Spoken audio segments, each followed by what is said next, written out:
Hello, hello, everyone.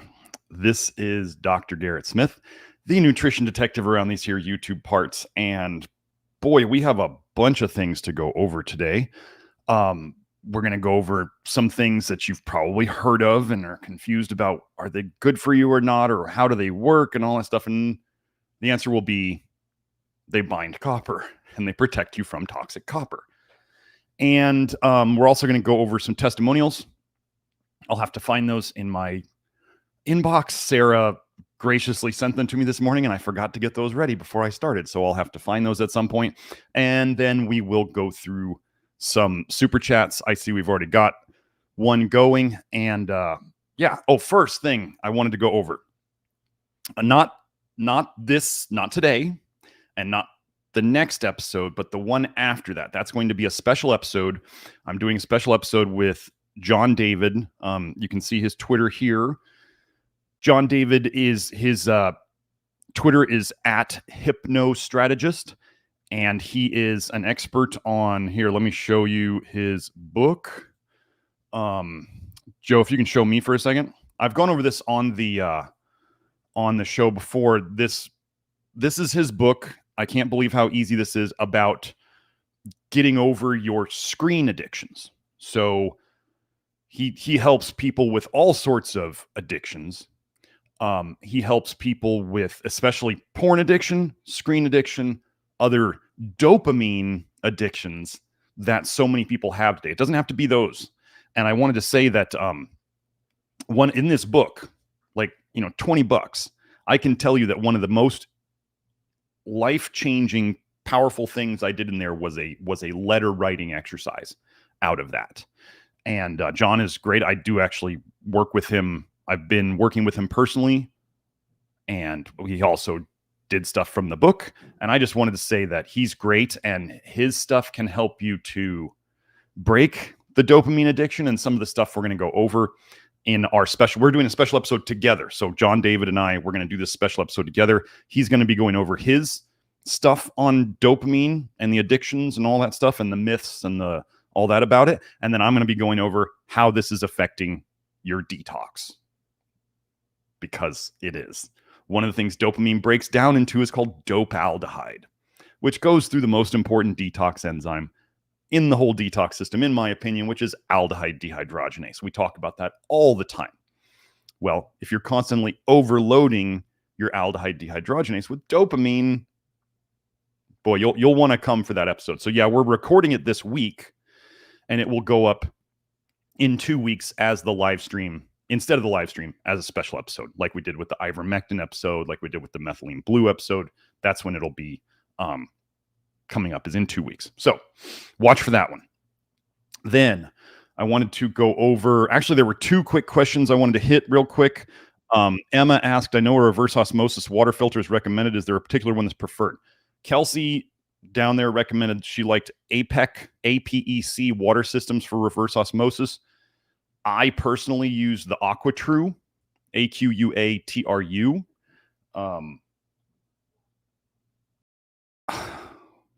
Okay, somebody's got it. Good. Somebody was at the front door. I was like, somebody go get the door. Live. It's live. So I use AquaTru, and one of the reasons I like the AquaTru in particular is because a lot of people will complain about reverse osmosis systems making the water more acidic. This may happen. AquaTru specifically markets theirs as saying it doesn't change the pH of the water. So then all of a sudden that complaint people have about reverse osmosis systems is gone. So that is an important thing. Victoria asked about a thiamine episode. Victoria, you should go watch the berry episode I did several episodes back.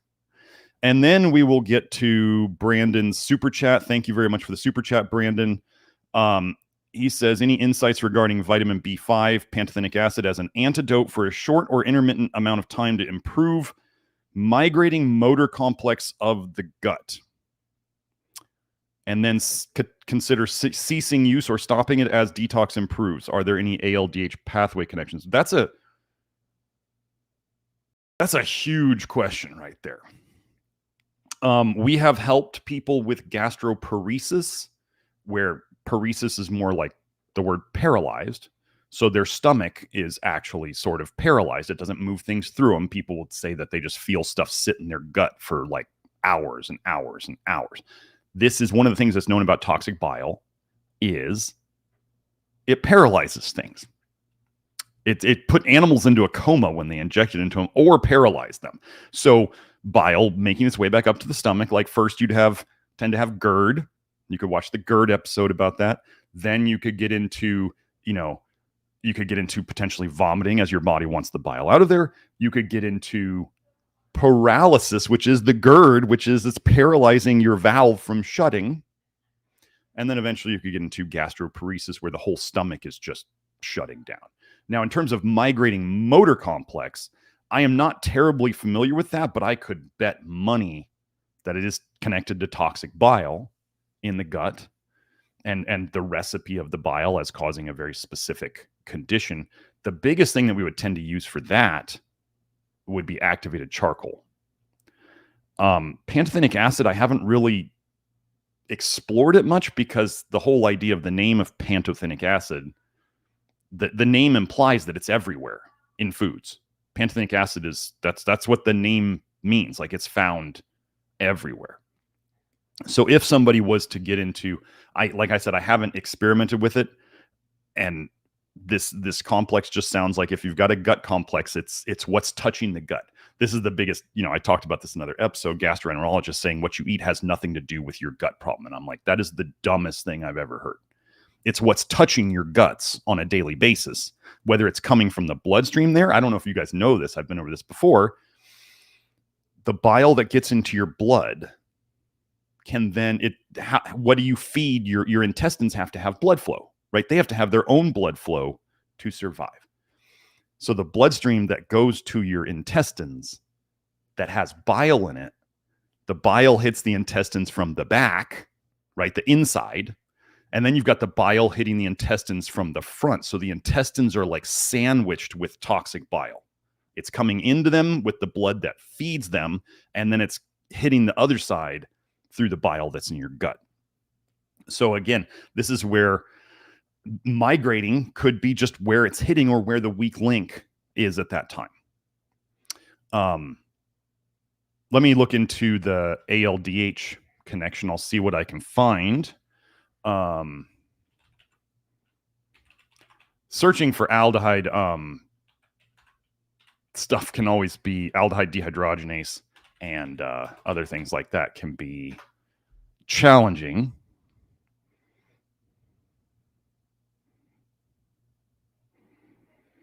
Yeah, I'm just looking at a link here. It says the molecule of pantothenic acid or pantothenate is largely diffused in biology and in humans. Yeah,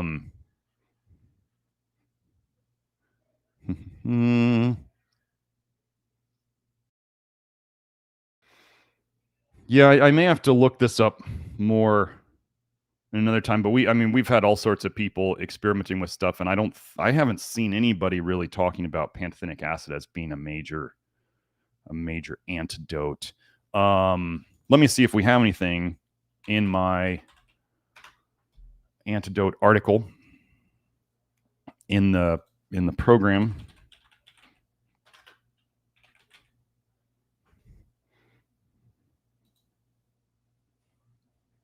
Sorry, I'll be right on. Nope. I didn't even mention pantothenic acid in my antidotes article. So yeah, I haven't seen much on it. Let me check David's thread here. No. So it's pantothenic acid, as far as I was able to tell. I haven't found it as an antidote for anything. Then I didn't see, when I searched for pantothenate and aldehyde, I didn't see anything come up on PubMed. So I'm going to say, like, this is the rule, like this is the rule, the guideline, the principle. This is the guideline that we do with B vitamins. If you find it's helping a situation, and we're talking about almost everything except for flush niacin, because flush niacin is an amino acid, and it is, it's formed from tryptophan. We kind of need this stuff. It is an essential amino acid. So Everything else we tend to look at as potentially an antidote for things. And if it's helping, what we do here, right? You know this, Brandon, by now.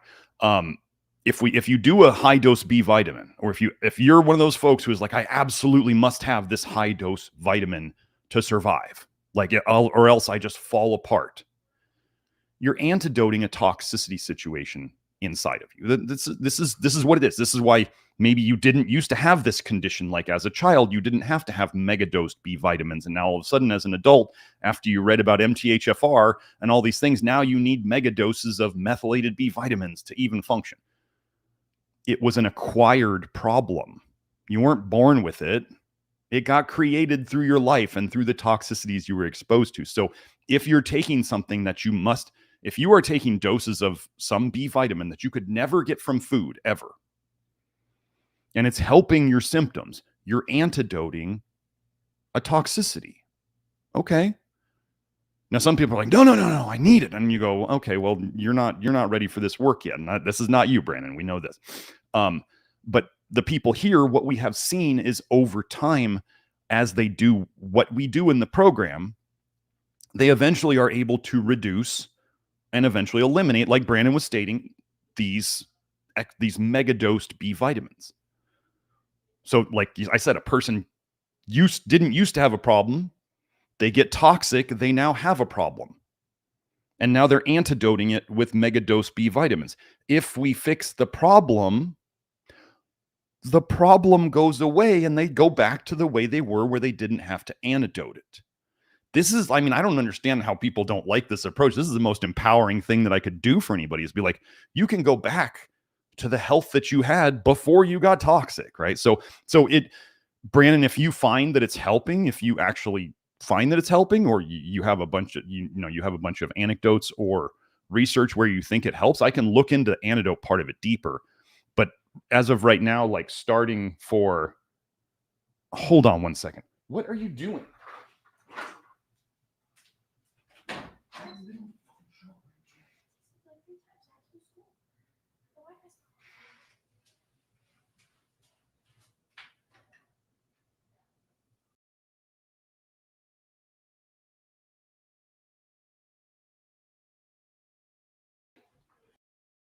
Oh, sorry about that. Family stuff. Okay, got to turn on the Wi-Fi for everybody, because we don't turn on the Wi-Fi. That's what I had to go do. I had to turn on the Wi-Fi because we don't have the Wi-Fi on here when we're sleeping. You should not leave your Wi-Fi on while you're sleeping either. So I had to turn it on so my lovely daughter can do her schoolwork. Anyway, that's the fun of being live. Let's see. Where was I? We were talking about, so pantothenic acid. Yeah, I'd love to know more about it. But yeah, I'm guessing, Brandon, you're on the right path. It's an antidote. Hold on one sec. Joe wants some help finding the Berry episode. It was just like, I don't know, 6 episodes ago, something like that. Let me go find that for Joe so you guys can have it. So, because that was kind of wait, where did I?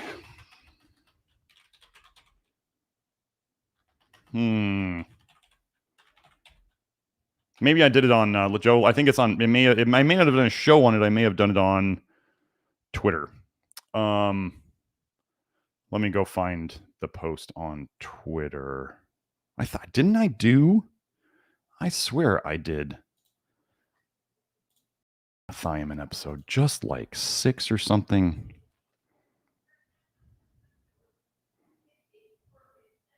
There it is. Here comes Joe. Okay, so we got that episode. So I don't want y'all to miss that, since I've already done all that work. But yeah, sorry, Brandon, I don't have a lot on that, and it's kind of like that would be like a deep dive live, and wait, nope, that's my other live stream. So, wow, a little off today, but okay. So let's get into these other copper things. Let's get into these. Yeah, Headwood. Yeah, it was. We did do a show on it. It's there. So yeah, we definitely did thiamine. Okay, so let's just get into it. So first, I want to go over, Joe, you can show this tab. Let me get this fixed. There we go. Okay. So people are out there. There's also, I posted on Twitter the other day, actually, that a study showing that when people consume, what do you want to call it? Inorganic copper, metallic copper, like when they're drinking out of copper cups, like when they're putting copper bracelets and copper jewelry on, like when they are copper water pipes, this metallic copper, they actually said in the paper, it goes straight into your system. It doesn't pass go, it doesn't collect $200. Like it's almost absorbed straight through your stomach, I think it mentioned, right into your bloodstream. And they said it caused immunosuppression. Suppression of your immune system, okay? They know this. Maybe Instagram influencers don't know this, or they're being paid to say otherwise. Don't put copper on your skin. Don't wear copper clothing. Don't drink out of copper cups. Filter your shower water with an Aqua Youth 2.0 filter so you can at least take a third of the water or the copper out of that water. They actually tested it. They're one of the only places that tested it. Oh, okay. Yeah, Joe, I'll get the link for you. Wait, I'm on the wrong one. So, yeah, get the copper out. Copper is not good for you. People on Twitter and other places are all worried about copper deficiency, and I'm going to say that these people, this is like a lot of the people in the eggs are good for vitamin A detox delusional world who never seem to get their vitamin A tested. They'll tell you what's good for detox, but they never get their vitamin A tested. I've been talking to Grant, and we're going to do that. We're going to do our show together. Maybe we'll record that Friday. I think we're going to record it. It's not going to be live. Oh, I need to find the other. Jeez. This is one of those days, huh? I'll find that link for you, John. Joe. Let me get that link. Sorry, I sent Joe the wrong link. I sent him the link to my studio instead of the link inside the YouTube studio. And not get shareable link. There we go. Here we go. There it is. Okay. Okay, so let's just get into the copper thing. Copper's not good for you. Don't I show that in every live stream where I go over diseases? I do. So this first paper here, I'm not going to spend a lot of time on it because I go over copper all the time. If you think copper is good for you, a toxic metal, a heavy metal, as it is mentioned in studies over and over, they always preface it. They go, copper is good and necessary. Oh, but it causes problems. And when we chelate it, the problem gets better. Some people were out there telling me that we need copper for vitamin A detox. And I'm like, okay, that's an interesting theory because everybody who comes to me has vitamin A toxicity and copper toxicity, just about 95% of them. So, targeting copper to combat macrophage-driven inflammation. Wait, your immune system driving inflammation. They're targeting copper. Oh, what are they going to do? Take copper out? Here we go. On the other hand, copper overload models and human diseases associated with excessive copper accumulation, such as Wilson's disease, have shown that excess copper is a potent oxidant, causing oxidative stress by formation of reactive oxygen species. Copper is damaging you. But what I wanted to go over today was some of you may have heard of metformin. So first, if you want to go back, Joe, this is the time for the diabetes episode. Go back and watch my live stream and make sure to check on the part where I talk about how copper toxicity is linked to diabetes. I have a whole Twitter thread on this, I think. But I went over all that stuff in the live stream. So just watch the live stream. There are people out there, influencers, pharma cartel shills, whatever you want to call them, who are trying to sell you. There's a lot of biohackers who are taking metformin, thinking it's some like longevity drug. I'm going to show you that what they're actually doing that they don't know is they are simply taking a pharmaceutical copper binder. And that's where these benefits are coming from. You'll read about or watch and they'll talk about all these mechanisms that it's supposedly helping with. It's just binding toxic copper and protecting you from it. That's the benefit of metformin in diabetes. That's the benefit supposedly of metformin in longevity. It's binding toxic copper. So let's go through that research now. LCC12 represents a small dimer. That's a different form, a variation, if you will, a tweak of metformin composed of 2 biguanides linked by a stretch of 12 methylene groups. This drug forms highly selective copper 2 complexes, but has no affinity for other divalent metal ions like zinc. Highly selective copper complexes. It binds to copper, but doesn't bind other +2 metals. Gosh, did I show in diabetes that there was zinc deficiency and copper toxicity? Those are both divalent metal ions. So I'm going to tell you that if you lower the copper toxicity relative to the zinc deficiency, you make the situation better. You get, if you wanted to call it, a better zinc to copper ratio. So let's keep going. This is an interesting title here. Copper clampdown alleviates inflammation.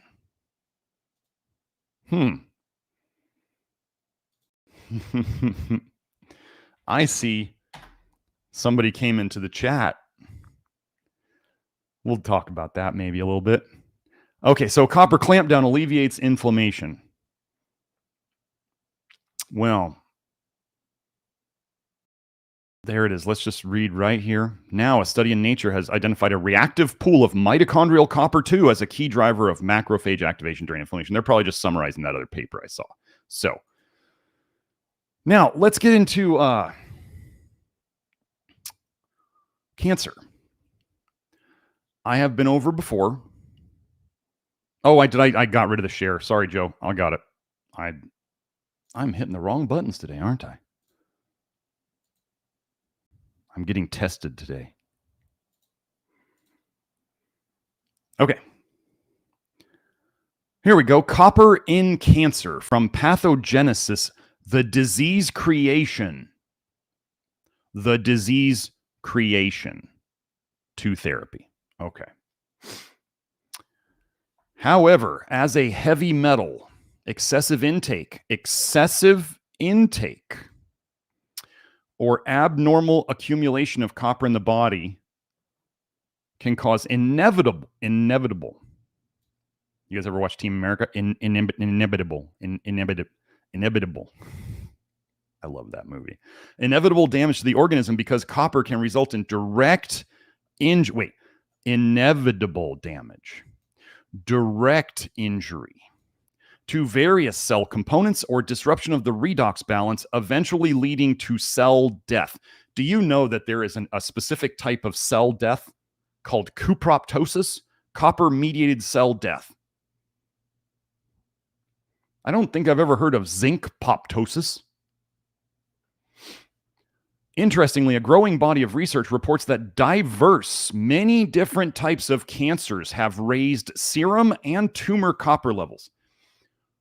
Many different types of cancers have raised blood levels of copper and tumor copper levels. Guess what the level in the liver probably is? Take a wild guess. If you find it high in the blood and in a tumor, this is an interesting statement. Tumor cells depend on more copper for their metabolism than normal cells. Wait, so are you saying if you don't have enough copper in a tumor, it won't maintain itself? Wait, so maybe the tumor's there to hold the copper. The copper maintains the tumor. You understand? They can put the cart before the horse. So for the tumor to exist, it needs more copper there. You understand? Are they trying to maintain the tumor or are they trying to get rid of it? So,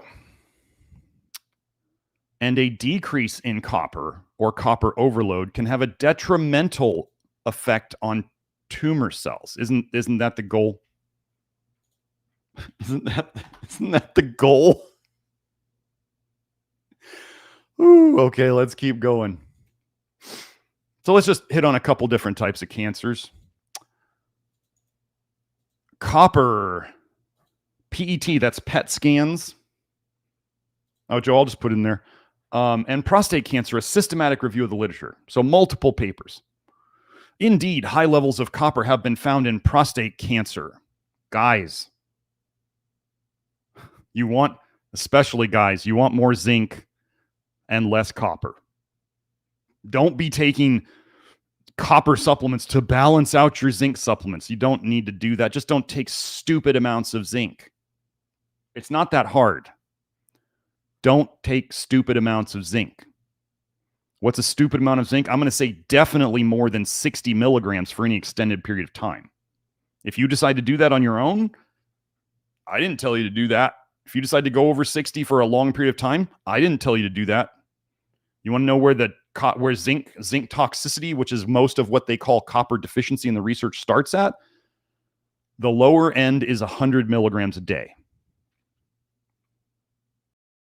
If you are not testing for zinc, I consider zinc to be so important that we test it both in the hair and the blood. We get plasma zinc.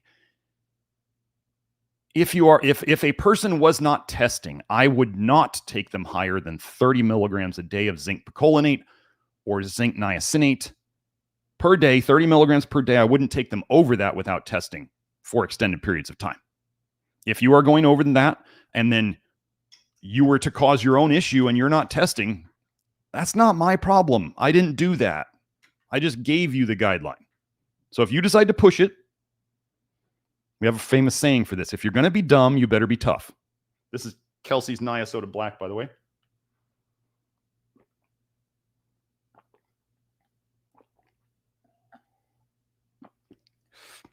Okay, that's down.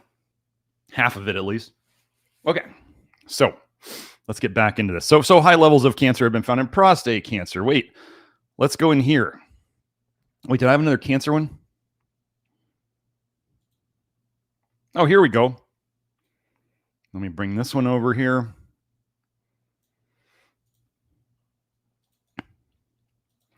Metformin reveals a mitochondrial copper addiction of mesenchymal cancer cells. Wait, copper addiction? That means they need it to survive? So cancer is addicted to copper? What a weird coincidence, is it not? Let's see, do I have anything else in here? Oh, this is about metformin too. So I didn't go over that part yet, but the research seems to show that diabetics who are on metformin have less cancer. I'll go into that in a second. Metformin reveals this addiction. Oh, wait. What does metformin do? It binds copper, prevents it from being available to the cancer. All right. Importantly, this study revealed that mitochondrial copper is required for the maintenance of a mesenchymal state of human cancer cells, and that metformin can block the epithelia to mesenchymal transition, a biological process that normally accounts for the genesis, the creation of persister cancer cells through direct copper targeting. You take the copper away from the cancer and it stops moving along its life cycle. Weird. And they use the term addiction as in, I believe they're saying it wouldn't happen, it would not go as far if it didn't have copper. Okay, so let's go more into metformin. Did I put that link up there, Joe? I don't remember if I did. I didn't. Okay, let me get that. This is the one we're going over now. I'm getting the last one. Copy. There it is. The copper binding properties of metformin, QCMD, XPS, and nanobead agglomeration. So copper binding.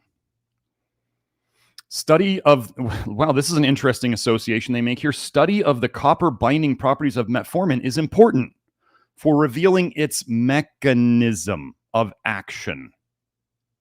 As a first-line type 2 diabetes drug, they just told you that metformin binding copper is how it treats diabetes. The results suggest that metformin could interact with biological copper, which plays a key role in mitochondrial function. Yeah, got that.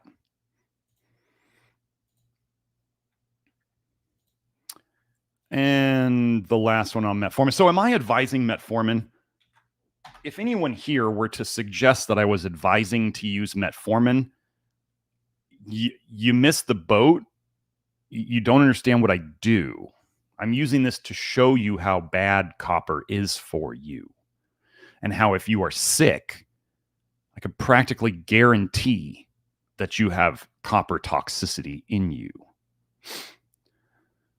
Biomolecular mode of action of metformin in relation to its copper binding properties. So again, like I told you, they'll come up with all these mechanisms.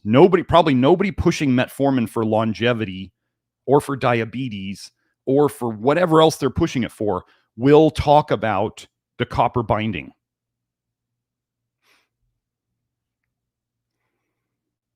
Metformin, the most commonly used type 2 diabetes drug, is known to affect the cellular housekeeping of copper.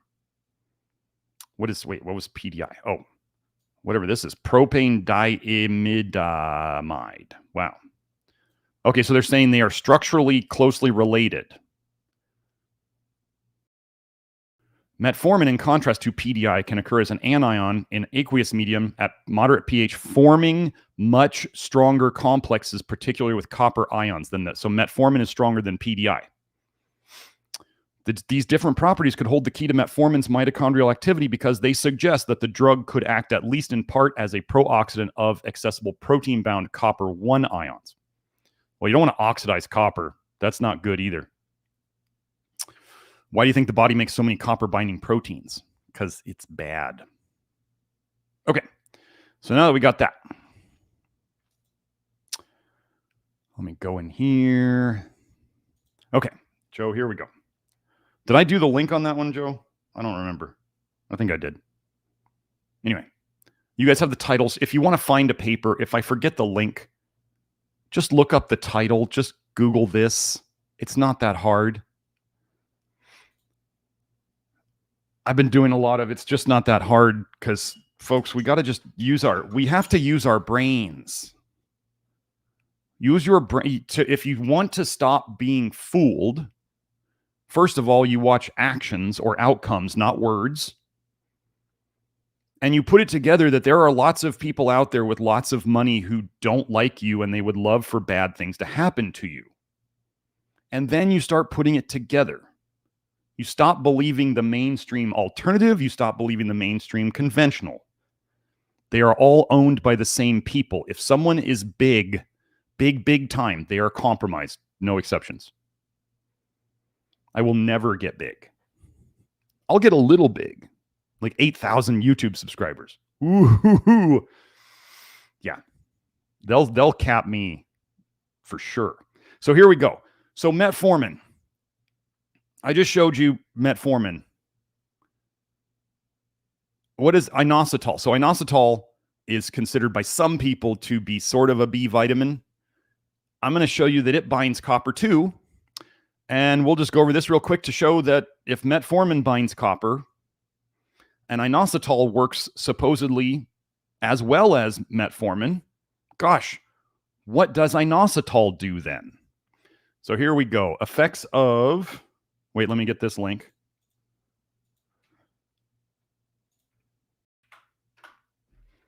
Effects of myo-inositol versus metformin on hormonal and metabolic parameters in women with PCOS, a meta-analysis. So, Joe, you may want to put up my PCOS episode where I go over copper in that.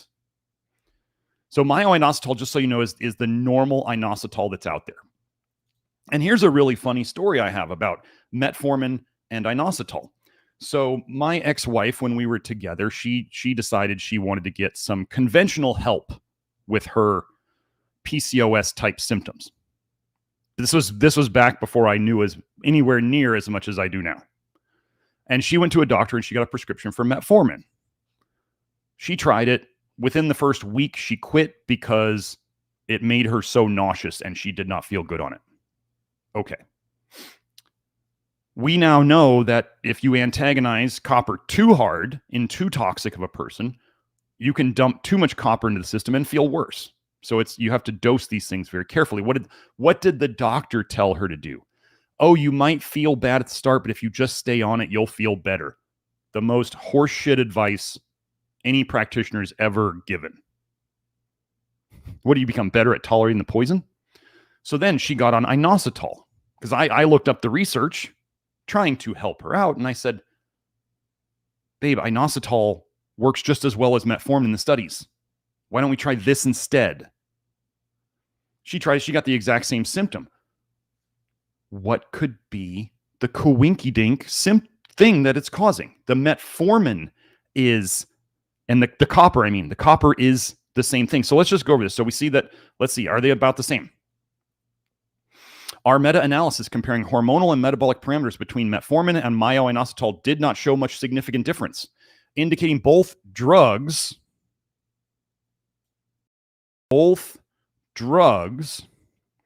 are equally beneficial in improving metabolic and hormonal parameters in patients with PCOS. So they work the same. Let's see what inositol affects. Now, some people out there love to be like, well, these aren't human studies, these are fish studies. I'm not going to sit here and wait for science to do all the studies that I need to prove that they're poisoning us. Are you going to wait for them to prove that they're poisoning you? Are you going to wait for the criminal to convict themselves? Are people this thick? They think that the pharmaceutical companies are going to pay to have studies to show you that the cause of your disease is toxicities and deficiencies. You're going to wait for that? Good luck. Go ahead and wait. Myo-inositol. So we have these studies in fish. Myo-inositol prevents copper-induced oxidative damage and changes in antioxidant capacity in various organs.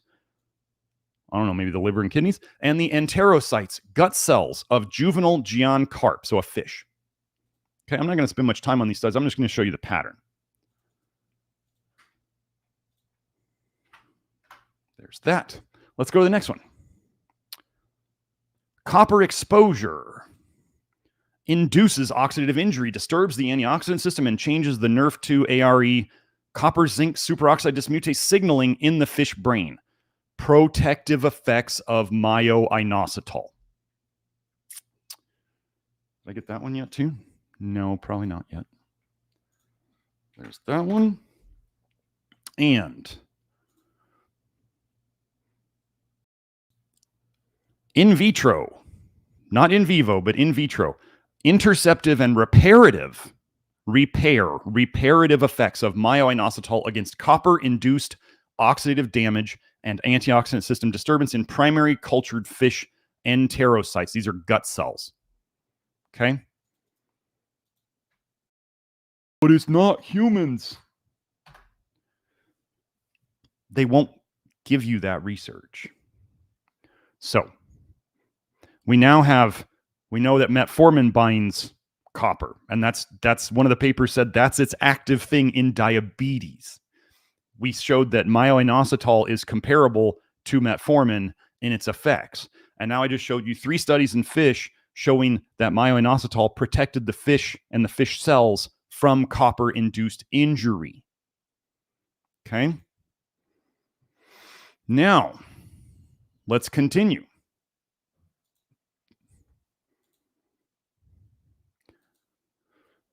Wait, let me see. Is this what I wanted?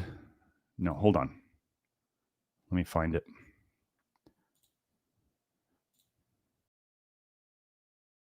Wait, where's my... I'll find it. Okay. Hold on, I gotta go do a quick search.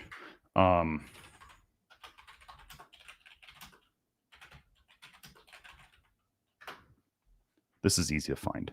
There it is. So let's go into this one. I think I've been over this one before. Now, before anybody runs out and starts taking high dose inositol,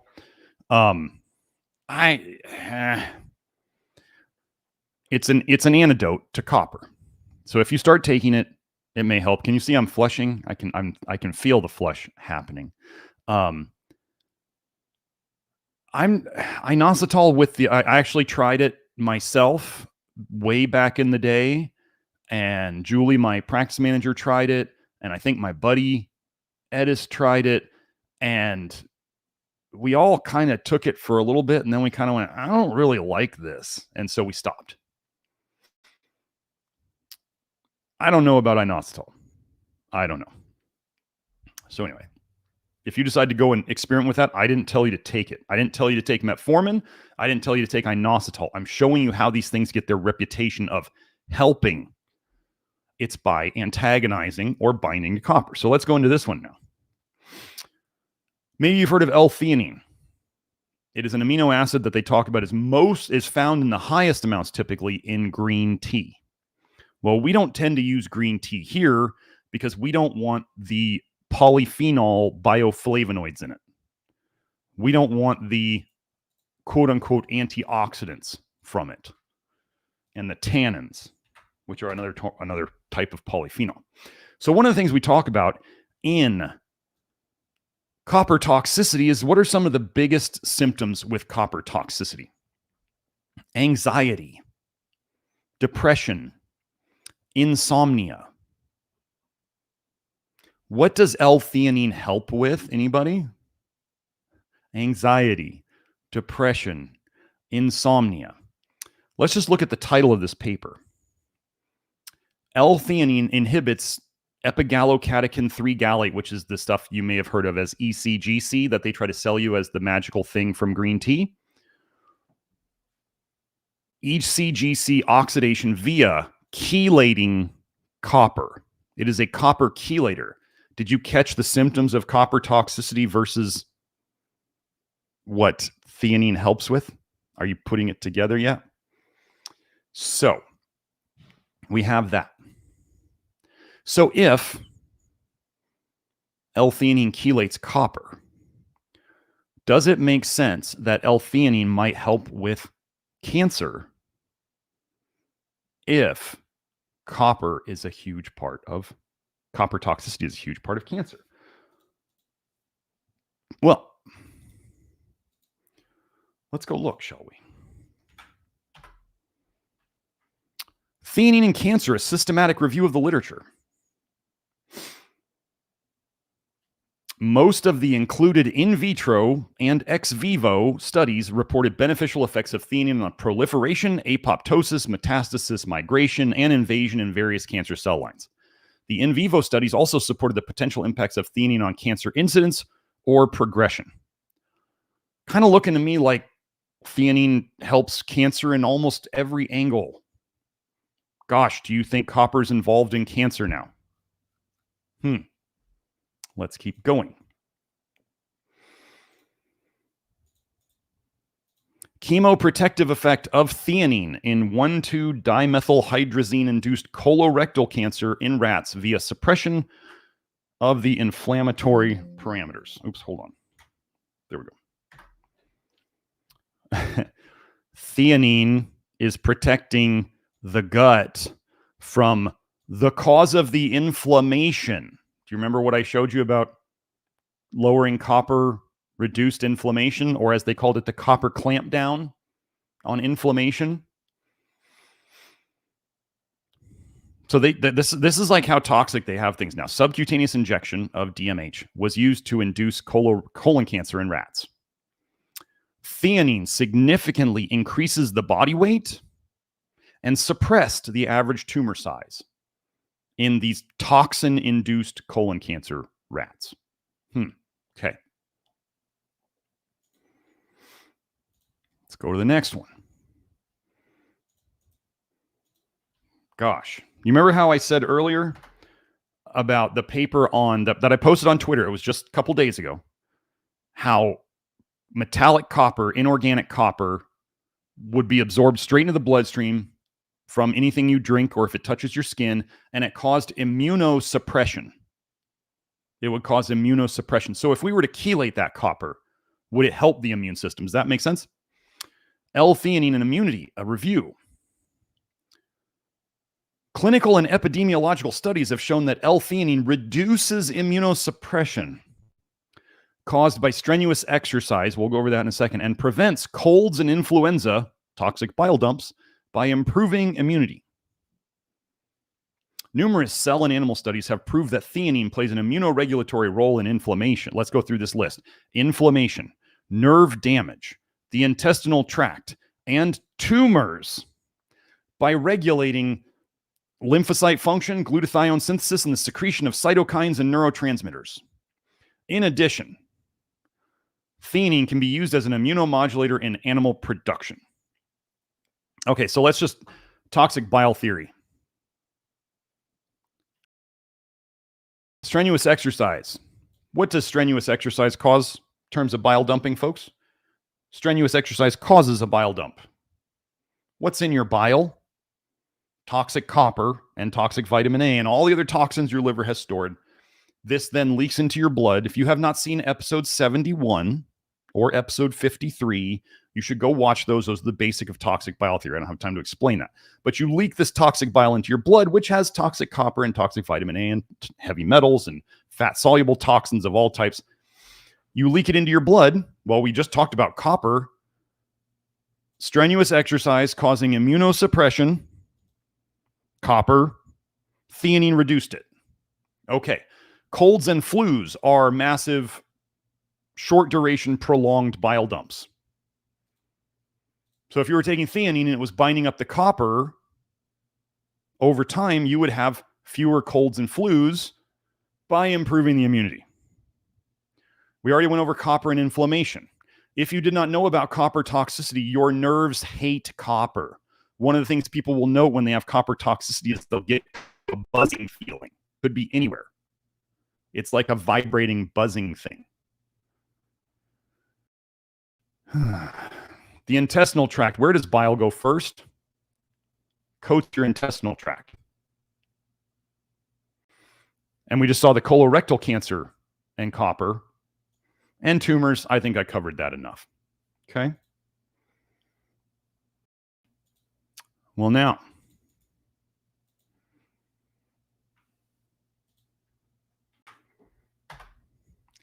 L-theanine suppresses the metastasis or spreading of prostate cancer by downregulating MMP and snail. So see, this is what I'm talking about. They have all these mechanisms. They have all these pathways. These are pharma cartel pathways. Why does the pharma cartel come out with so many pathways and mechanisms instead of just talking about toxicity and deficiencies? Because they have to sell you their drugs that they can then say, we looked at this our way and it affects it in the way that we want. This is how they sell you drugs. Whenever you are buying into their mechanisms, you are buying into the pharma cartel mentality. They don't talk about toxicity and deficiency. So how do we know now L-theanine suppresses prostate cancer? Copper. That's it. That's all you need to know. All of these findings suggest that L-theanine has therapeutic potential for metastatic prostate cancer and may be considered a promising candidate for anti-metastatic therapy of prostate cancer. Okay. And let's hit one more type of cancer while we're here.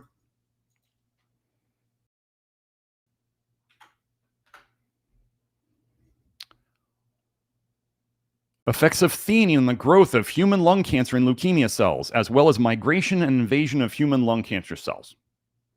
What do you think theanine is going to do, folks?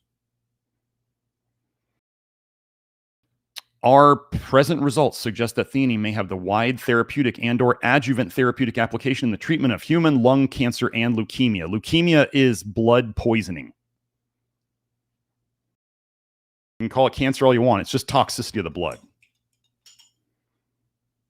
So, there's that. I think we covered copper binders today. Now, theanine, I have been experimenting with theanine myself. I've had some people, some clients experimenting with it. Others have been experimenting with it. First of all, you need to know if you ever take anything that binds copper and you take more of it than your body wants, you can cause copper dumping. I'm not going to get into dosing on theanine here too much here today, but I do think that I wouldn't take over 1,000 milligrams a day if you're experimenting with it. I'll put it that way. L-theanine, sun-theanine, just get the cleanest stuff you can. We may eventually start selling it. I don't know.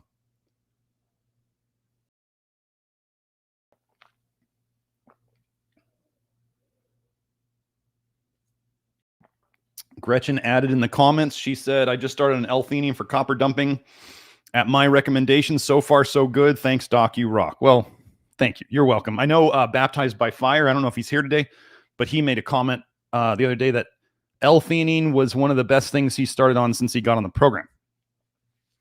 So, what does L-theanine do, folks? It binds to copper. It chelates it. It's in the literature.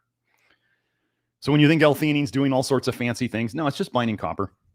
That's how it would help your immune system. That's how it would help cancer. That's how it would help anxiety, depression, insomnia, all that stuff. Stop thinking copper deficiency is a thing. We have people antagonizing copper with multiple minerals and doing copper binders and charcoal and all this stuff, and they still don't get deficient over years. Stop being worried about copper deficiency. And don't take stupid amounts of minerals. So now, one more thing. Hey, let's get into it now. Beta-glucan. Particularly, okay, so what I'm going to say about beta-glucan. I'm not going to ever push the yeast beta-glucans. 1316 or the mushroom beta-glucans. We don't use yeast. We don't eat fungus. You want to do that? Go ahead. I'm not going to be pushing mushrooms and fungus and yeast on the program. That's not what we do. But let's go into, so what beta-glucan do we like? Oat beta-glucan, barley beta-glucan. That's what we like. Let's go into a couple papers here. The effect of beta-glucan on trace element levels in intra-abdominal sepsis in rats. Well, actually, first I'll get to the beta-glucan website. The results demonstrate that sepsis, I did a whole show on sepsis. Joe, if you want to get the anaphylaxis show, the sepsis show, same thing, you could post that here. Sepsis significantly decreased zinc and copper levels of all tissues. The decrease in tissue zinc and copper levels demonstrates the role of trace elements in sepsis-induced tissue damage.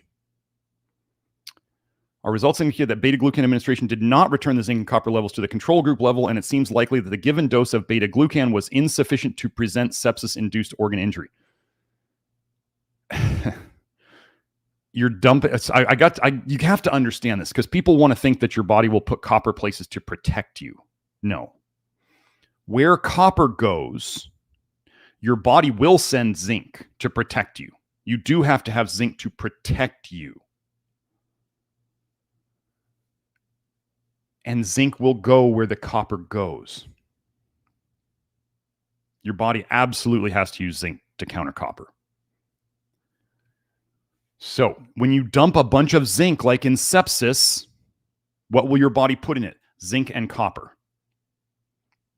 Remember how I just showed you about metformin bound copper but not zinc? Metformin helps diabetes. Metformin seemed to help reduce cancer. It reduced the copper but not the zinc. That's what helped. It wasn't. So anyway, beta-glucan didn't return the zinc and copper levels to the control group level. Well, no duh. They just had sepsis. Anyway. I think I went over zinc and sepsis and anaphylaxis, zinc deficiency and all that stuff. Just know people will bring up all sorts of things. Like somebody was trying to say that zinc was also high in cancer tissue. I'm telling you that the body will put zinc where copper is. And then the only thing that they did to help with the cancer, to reduce the cancer, was they chelated the copper out of it. They reduced the copper and then they saw the tumors get better. They didn't say cancer has a zinc addiction. They said cancer has a copper addiction. So you have to understand, whenever you see somebody trying to badmouth zinc, what they're really showing is if there's a lot of zinc in an area, there's a lot of copper in the area. Your body will protect you with your zinc. It will deplete your zinc to protect your blood from copper. Oh, another one. Toxicological damages on copper exposure to IgM beta B cells of Nile tilapia, a fish, right? Tilapia, and mitigation of its adverse effects by beta-glucan administration. So we had inositol protecting fish from excess copper, and now we have beta-glucan protecting fish from excess copper.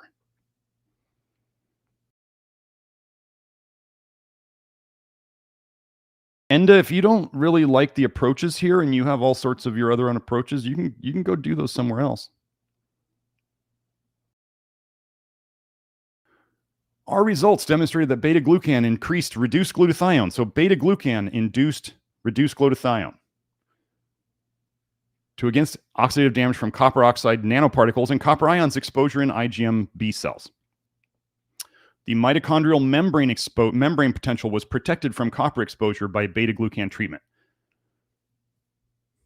So, folks, if you're worried about, some people worry about the copper content of oats or barley, it's already got it's got soluble fiber in it, which is part of the beta-glucan is part of the soluble fiber. It's soaking up more than it's putting in, okay?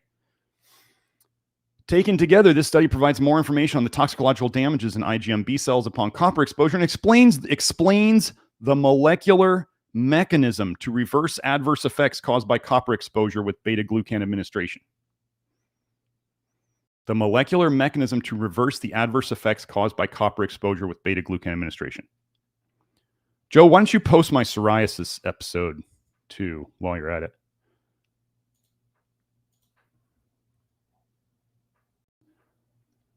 Okay.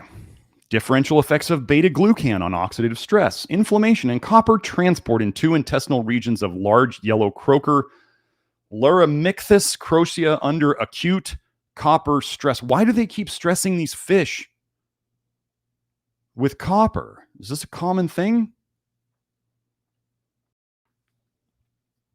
All right, here, I'm just going to hit this.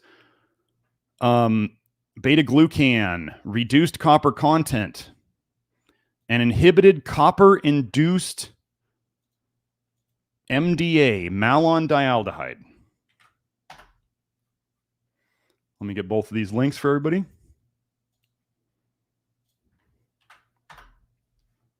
So, we talk a lot about malondialdehyde here too. That's a super damaging aldehyde, fatty acid aldehyde, coming from PUFAs, polyunsaturated fatty acids that you eat. Copper-induced malondialdehyde. Yeah, Gretchen, Kelsey's catching up on her orders. She had some tendonitis in her elbow, epicondylitis that has gotten in the way of her getting that stuff out. She as Dylan said, she is a one-person show. She's a single mom. She's trying to take care of all that stuff. So, yeah, you can give her some more time if you want. I love her products. I would wait if I were you. So then,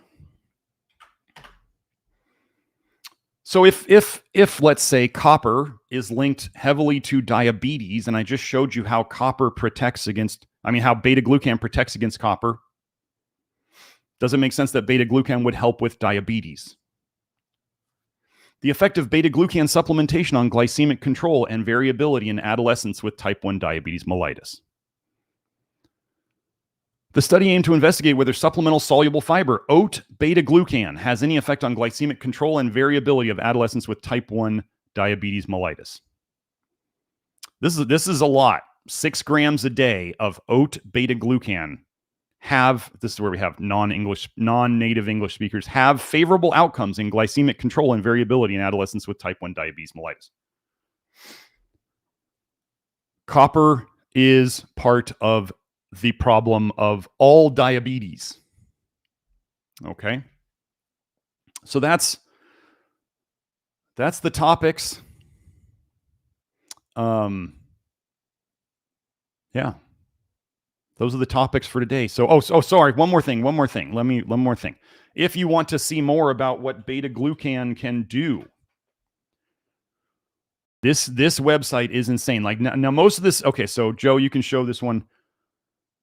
Beta-glucan research, Saccharomyces cerevisiae. This is brewer's yeast, beta-glucan. Okay. If we ever use beta-glucan, we're using oat beta-glucan, barley beta-glucan, and derivatives of that. I'm not using yeast-derived beta-glucan. Just like I'm not going to use genetically modified black mold to get citric acid from. So when you go to this website, they have so many studies on how beta-glucan can help things that they had to organize them by, alphabetical sections. I want to show you this. Let's just go to the A to B research. Okay. They got the abstracts here. Look at how many papers. This is like lactoferrin. When you start going through the beta-glucan research, it starts to look like lactoferrin. They could call it the miracle molecule, the miracle soluble fiber.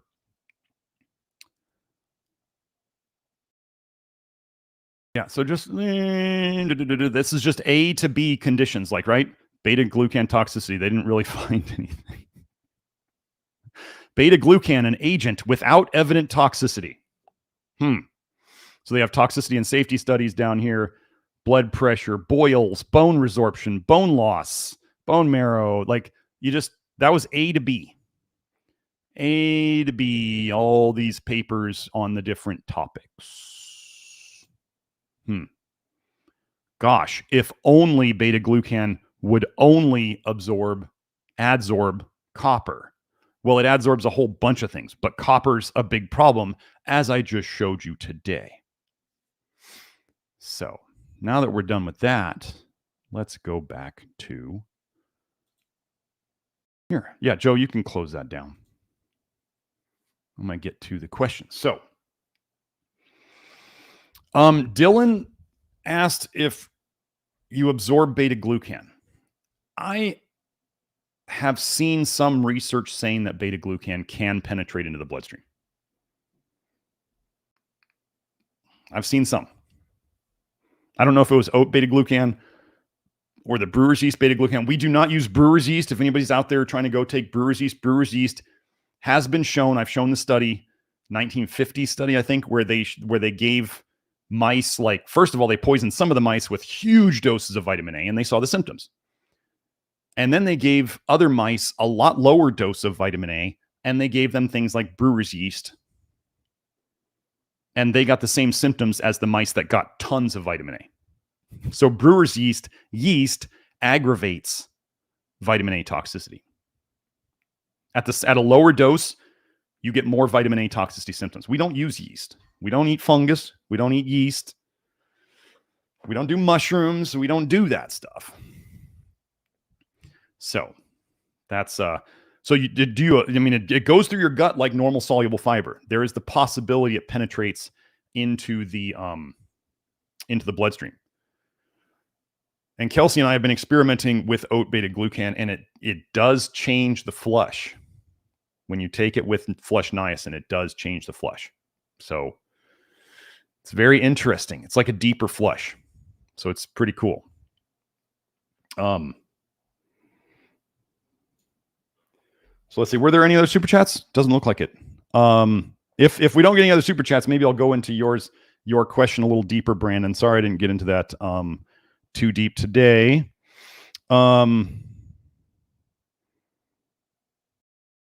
Victoria was glad that we were going to have the special episode. She says about screen addiction. She has a client with corn addiction. What a blessing. Well, I mean, yeah, do talk to John David, hypnostrategist on Twitter. Talk to him about, or have your friend talk to him. It's important stuff to fix. His book can help. Let me put it to you this way, folks. If you really want to get started with John's work, start with that book. But the key thing you have to do is do the exercises in it. Don't just read the book and be like, oh, he went through how to do an exercise. I'm just going to keep reading and never do the exercise. That's not how it works. As I was working with John privately, he told me, he's like, go back and do that letter writing exercise. He sent me specific, he sent me actually kind of shorter. He sent me some shorter instructions to do it on my own. And then I was like, wait, I remember this in the book. And I went and I looked back in the book, and the book description of how to do it was actually like a bigger description. And I actually looked at both of the letter writing instructions to do it.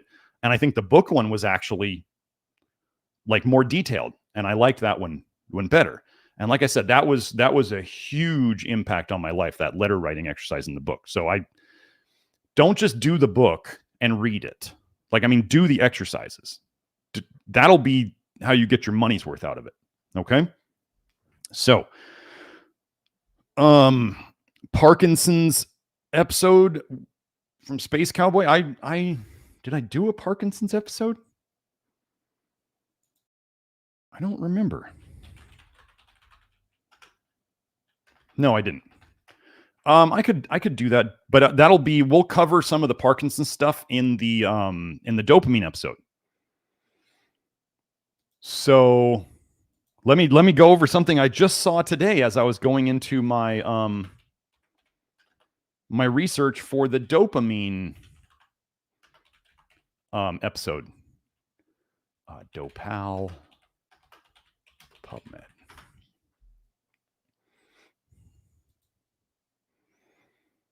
Okay, Joe, you could show this one. The catecholaldehyde hypothesis for the pathogenesis of catecholaminergic neurodegeneration. What we know and what we do not know. Catecholaldehyde is aldehydes created from the detoxification or the breakdown or the oxidation of catecholamines, which are like, your epinephrine, dopamine, adrenaline, these things, epinephrine and adrenaline, the same thing. Your neurotransmitters degrade or detox or oxidize into aldehydes in your brain. And they're saying the neurotransmitters, as they break down, are then, if you don't clear them fast enough, especially the aldehydes. What's the enzyme that detoxes aldehydes that we think is so important? Aldehyde dehydrogenase. If you don't break them down fast enough, they degenerate their very own creation nerves, the nerves that create them. Nerve degeneration from your own catecholamines being created, your own neurotransmitters. Okay. Where is it? Let's go here. Where's dope? Let's find the... Normally, dopal is detoxified by aldehyde dehydrogenase mediated conversion to an acid, oh my gosh, which rapidly exits the neurons. Wait, so the acid rapidly exits the neurons. Dopal is autotoxic in that it can harm the same cells in which it is produced. People just don't get the aldehyde connection. They want it to be something else. So this is the kind of stuff we're going to go over. Dopamine agonists. I'm probably going to be able to show. So one thing to know. So let's say you have a dopamine habit addiction. You have something that, like checking your phone, corn addiction, whatever. Ladies, social media, Facebook and Instagram. Oh my goodness. You have these dopamine addictions. You make more dopamine. More dopamine then has to go through aldehyde dehydrogenase. Aldehyde dehydrogenase, the more you use it, the more you slow it down because you're using up the nutrients that run it. The more you slow down ALDH, the more you slow down bile production and dumping, the less you detox. They take away your dopamine habit. You start making more bile. You don't feel good because you're dumping it and it's leaking into your system. Are you following me? Why do they want us to all have these dopamine addictions? We'll get into it. So,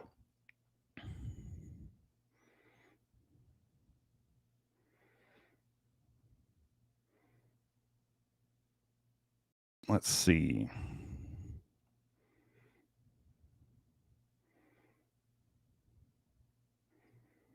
So Archon asks, can you talk about hyperthyroidism since you never went over it specifically?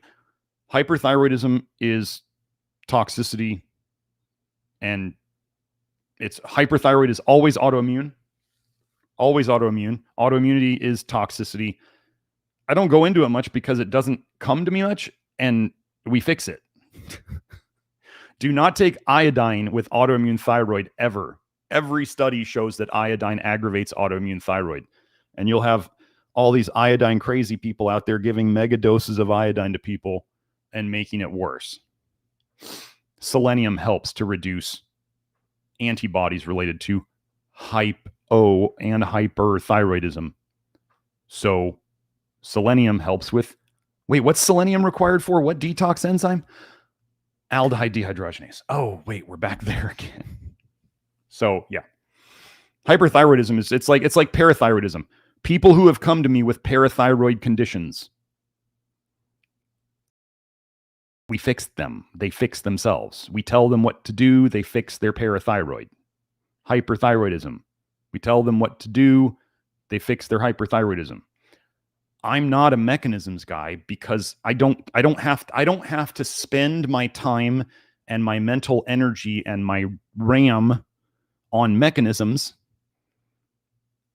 because the mechanism is the toxicity and the deficiency. So this is why we can fix conditions. Like I was talking about this on Twitter the other day. I can help people fix their conditions that I've never heard of or that I've never worked on before, because we are working on the very, very root causes of the foundation of their disease. It's all the same foundation. And then people will be like, you don't understand this disease. And I'm like, okay, but I help people fix it. So it's a neat theory. Sasha asks, ex-carnivore, love the white beans. Can I eat as many as I want? No issues with them. Fixed GERD, improved pooping. Well, Sasha, the guideline on fiber is pretty much this. I have found that 30 total grams a day of soluble fiber. I didn't say total fiber. I said soluble fiber. 30 total grams of soluble fiber a day seems to be the point of diminishing returns. When people push harder than that for a long time, they often start to dump too much bile. They just don't feel as good. And so that's the general guideline, is 30 grams a day of total soluble fiber as kind of the ceiling. That's half a cup in general. What we use as an estimate, as the easy like rule of thumb in the program, is a half a cup of beans has about 5 grams of soluble fiber in it. Now, for those of you who want to go out and do the calculations and be like, Dr. Smith, this bean doesn't have that much. I don't care. Don't bother me with that. We have to give people general rules, general guidelines. I do this. You want it to be, if you want the exact number, go out and find it. Okay? If you want to do a generality, then do the generality. Okay? Can't make everybody happy, right? So you'd be looking at, if you were assuming 5 grams of soluble fiber per half cup of, and we're talking cooked beans, we're talking hydrated beans, you'd be looking at 3 cups a day of beans. That's a fair amount. I think, was it Will on Twitter the other day said he was eating about 6 cups a day of beans. Will has really pushed fiber hard. Now, that's his thing. And if it's working for him, I'm always after, it's funny, people don't seem to understand. I'm always after what works. Not just what makes people feel better, but what works long term. There's a huge difference there. Because somebody might be like, well, if I drink coffee all day, then I stay awake. Otherwise, I fall asleep. Well, that's not, you may feel better from drinking coffee all day, but that's not solving any problem. It's making underlying problems worse. You understand that? So, but yeah, 3 cups a day would be, that's a lot of beans. Like that's 3 cans worth of beans if you were eating canned beans. So that's a pretty hefty dose of beans. But if you feel good on that much, then go right ahead. If you wanted to go higher than that, see how much you could do. I mean, you can always test the boundaries. But in terms of, is there a limit? The only limit would be if you were eating so many beans that it was reducing other foods that were also helpful for you. Like if you ate so many beans you couldn't eat meat, that might cause you some issues later. So anyway, okay. Buttercup asks, Aloha Aqua Youth has a vitamin C shower filter. Is that one good too? I have no idea. I just want the minerals. I want the copper out of it. It filters out iron and copper and some other minerals too. They're the only one who put a test results. It was like the Korean National Water Testing. I forget the name of it, but nobody else puts up copper water testing results. They'll say it filters out copper, but when you ask them for test results, they won't show it. So,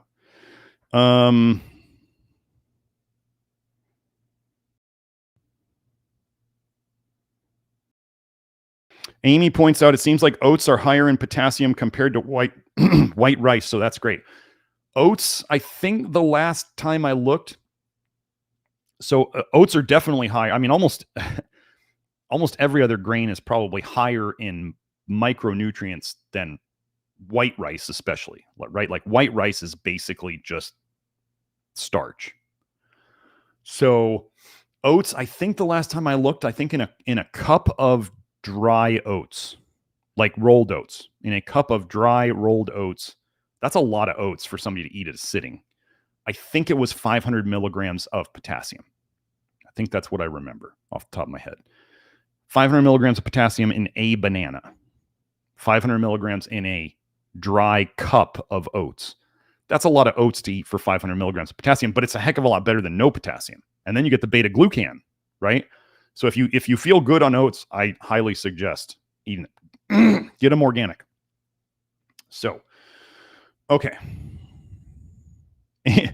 Wow. Amy said bananas are higher in potassium than oats, though, and I used to eat 10 bananas a day, but like I said, I'm planning on quitting eating fruit because it's so high in fructose. Well, you could just do like what I do, which is just like 2 bananas a day.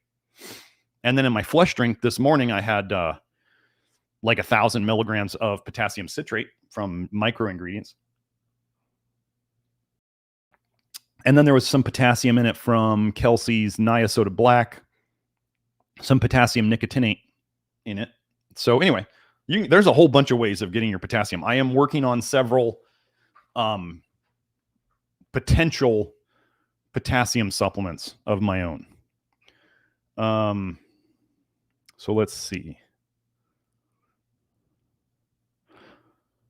Amy asked if she chose oats as her staple carbohydrate, should I then buy the rolled oats, instant oats, or the steel cut oats? Well, okay. I don't think there's any benefit to steel cut oats over, good organic rolled oats.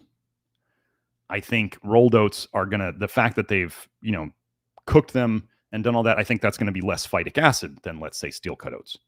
Steel cut oats are a lot of work compared to rolled oats. So I like Coach's oats personally. Coach's oats, they call them, what do they call them? Cracked and toasted.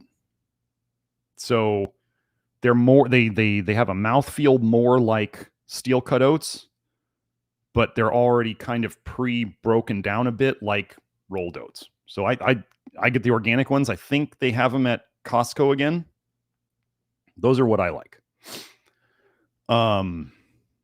Yeah, Soil Food Web Warrior says they use Bob's Red Mill organic gluten-free rolled oats. Yeah. I mean, the thing to know about gluten and oats. Okay, if you're celiac, you got to be careful of gluten. But know that celiac is a vitamin A toxicity condition. I've been over that in other episodes. So, the gluten that gets into oats is not in the oats themselves. It's because they rotate the oats in the field with wheat or other gluten-producing grains. Oats do not normally have gluten in them. So the gluten that's in them, if there is gluten in them, it's simply the residue of what was left over in the field that got picked up with the oats. So it's never going to be that much. But if you're super sensitive to gluten and you're celiac, then you got to watch out for that. It's just like with our lactoferrin. It is derived from milk. But they've isolated the protein down to just the protein. And what we have seen, so like if you're anaphylactic to milk, what we had to put on the label, what we decided to put on the label was contains milk. Because you want to protect the anaphylactic people with good information. Now, what can I say about people who are they're like, I don't do well with dairy. They're not anaphylactic. They don't carry an EpiPen if they get dairy. They're just like, I don't feel good on milk, or I have sensitivities to milk, or I'm intolerant to milk, or whatever. Do those people have problem with our lactoferrin? No, the lactoferrin is clean enough that they don't have problems. But do we tell them that it comes from milk so that anaphylactic folks don't eat something that they don't want to take the risk of? Yes, we tell them that. Okay. The other thing about rolled oats or coach's oats, as Soil Food Web Warrior is stating, you can use them to make what they call overnight oats, which is simply the oats. You just add water to them, just enough water to them that they can soak it up. That only takes about a half hour. So you can make overnight oats. You can mix the oats in the water, leave them in your fridge overnight, and they will soak it all up. Or you could just do it in the morning if you have a half hour to wait. Just put the water in the oats and let them sit, and they will soak it up and do it on their own. Okay? Okay, so.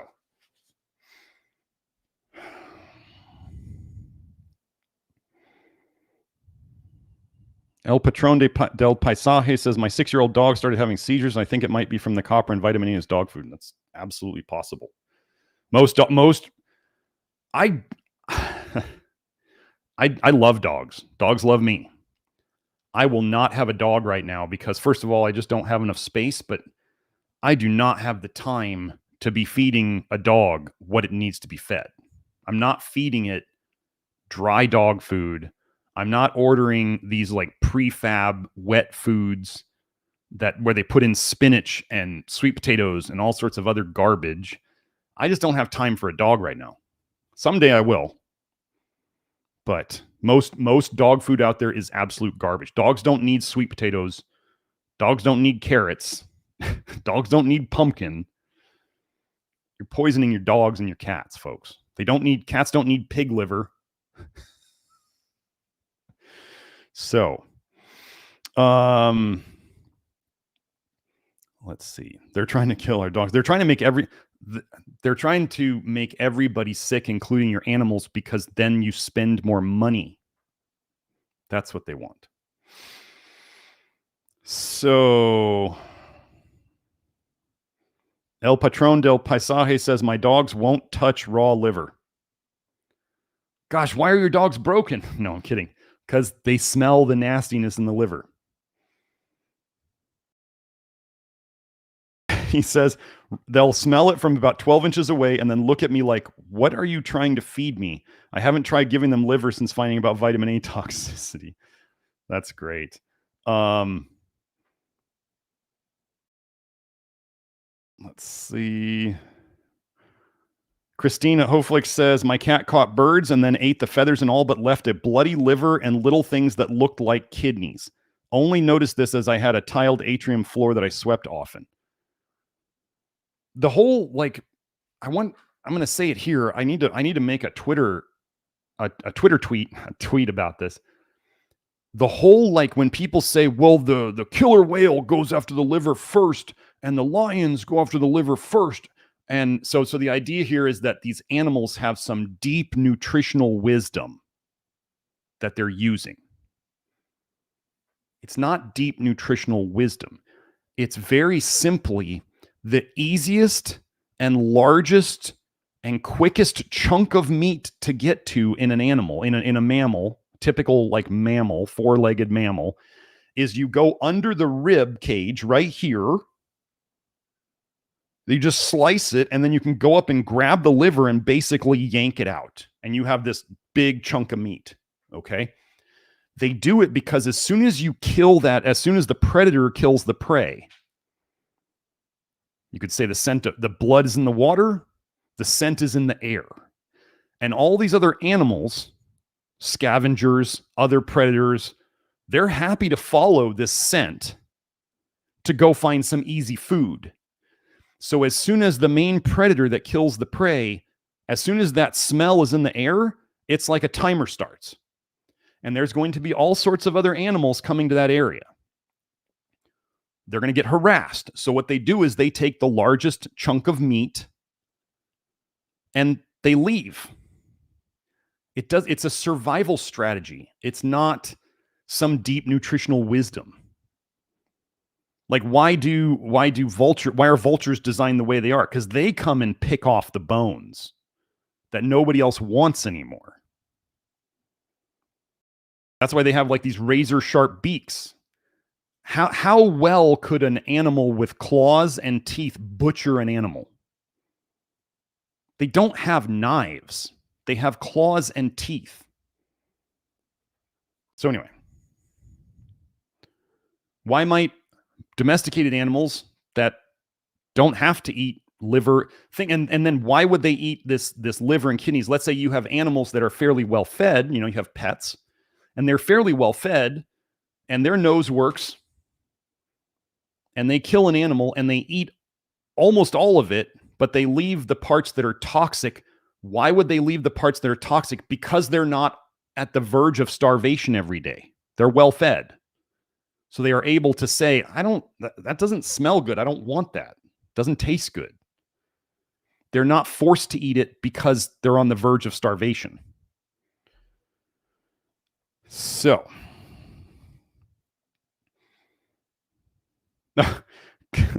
Gretchen said, I had a false start when I thought you said L-theanine, LOL. I figured out eventually. Yeah, it's not L-theanine. Magnesium threonate is the biggest fraud of all like magnesium supplements ever. Remember all the big magnesium threonate studies where they're saying it gets into your brain and all that stuff. It was all funded by the company. It never panned out as well in real life because they lied about the studies. Never Surrender asks, what's my favorite brand of L-theanine? I use, I'm just currently using from bulksupplements.com. Hope says she loves L-theanine. It's helped her with weight gain during the new/full moons, among other things. Awesome. Hope is one of our practitioners, and she watches her stuff like a hawk. She's like, this does this to me, and this does this to me, and if I feel this way, it means I need more of this. She's fun to listen to because she's so in touch with her system. Hope says she likes the beta glucan too.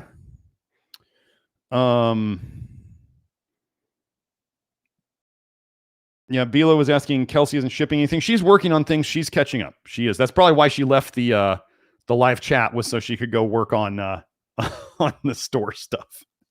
So, and I support her in that. So yeah, she'll be back. Let's see.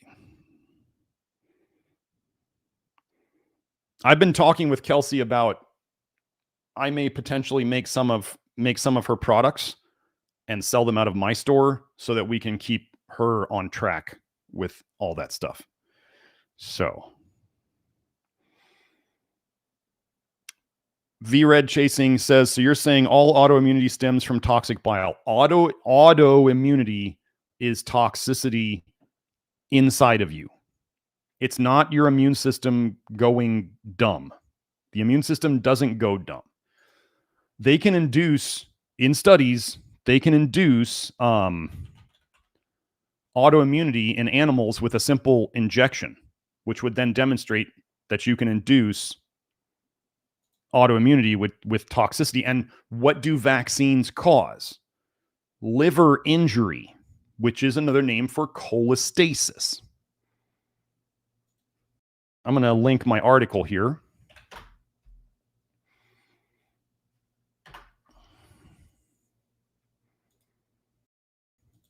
So, Joe, are you showing this one? I can't tell. So if you want to go to, this is the website, nutritionrestore.com/blog-forum.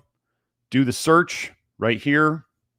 If you just search for autoimmunity, you will come up with this article where I show that autoimmunity is toxicity. Antibodies are proteins your body makes to bind to poisons.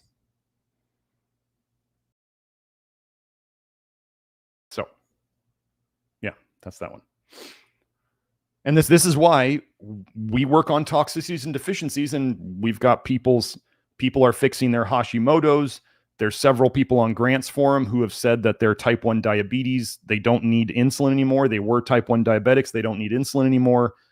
We've got primary biliary cirrhosis going away. We have stuff going away that other people say can't. We're not treating it like the immune system is broken. Just like with copper today and immunosuppression. You start taking away the copper, the immune system starts working again. This is what we do. So,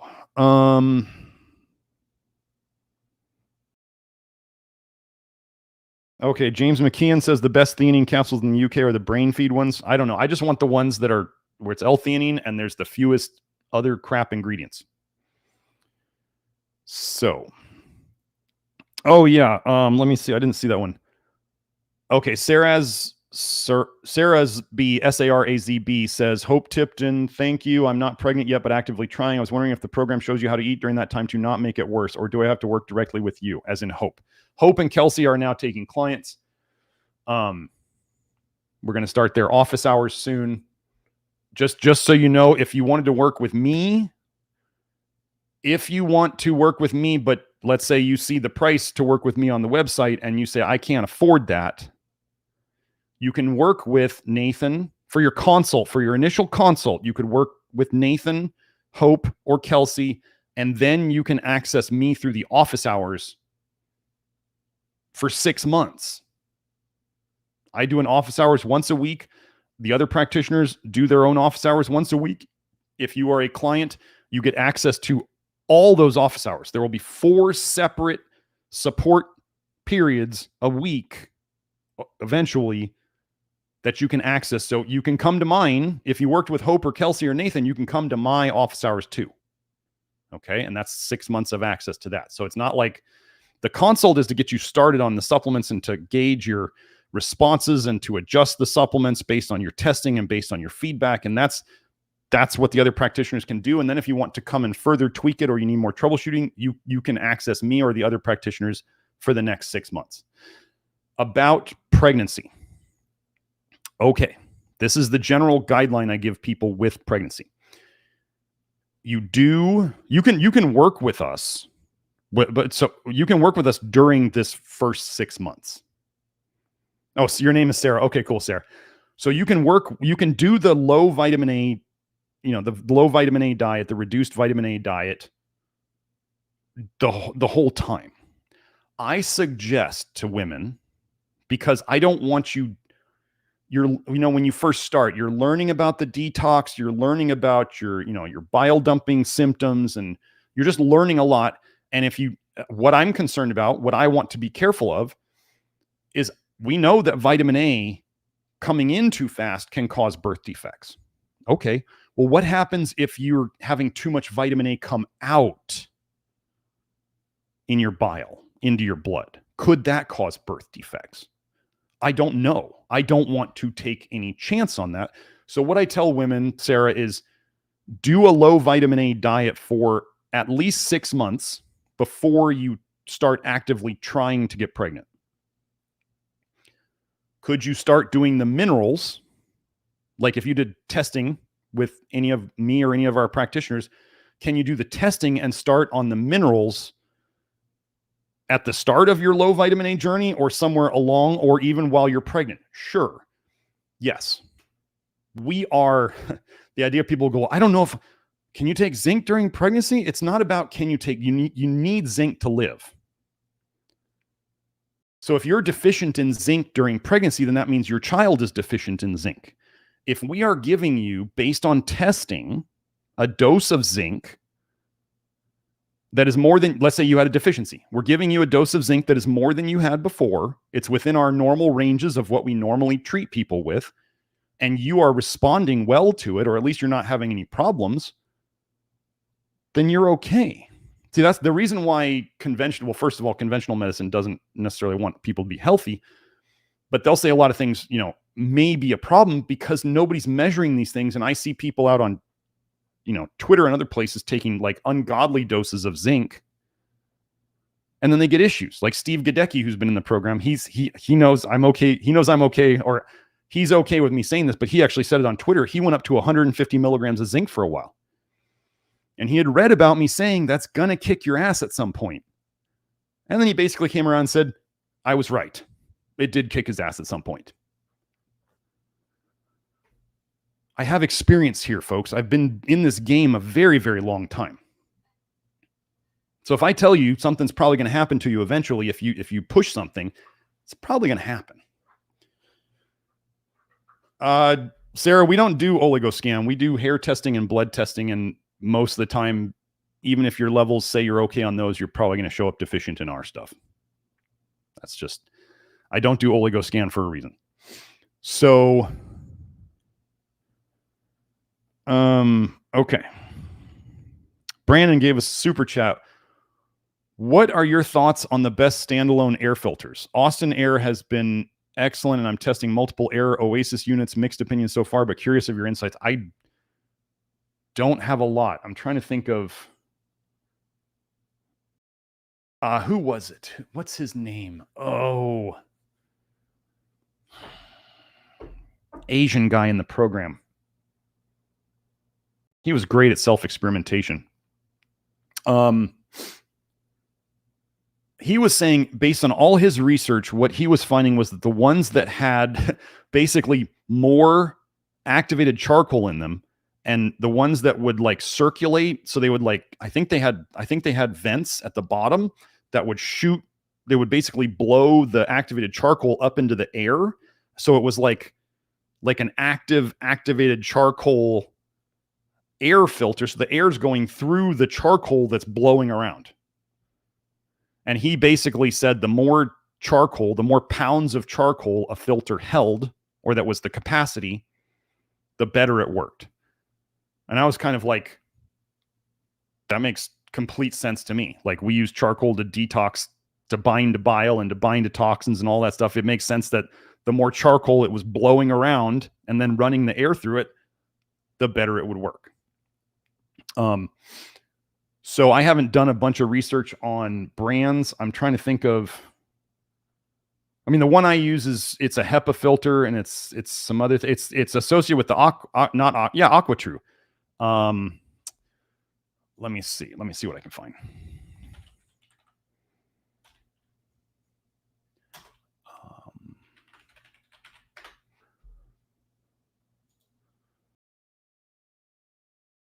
Let me see. I'm just trying to find the.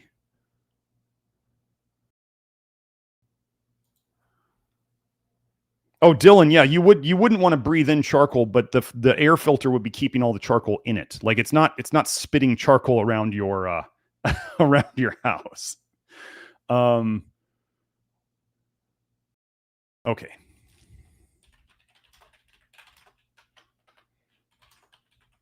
It's like an enclosed charcoal container that's filtering the Air Doctor. All I know is I have Air Doctor. A couple of things I'll say about what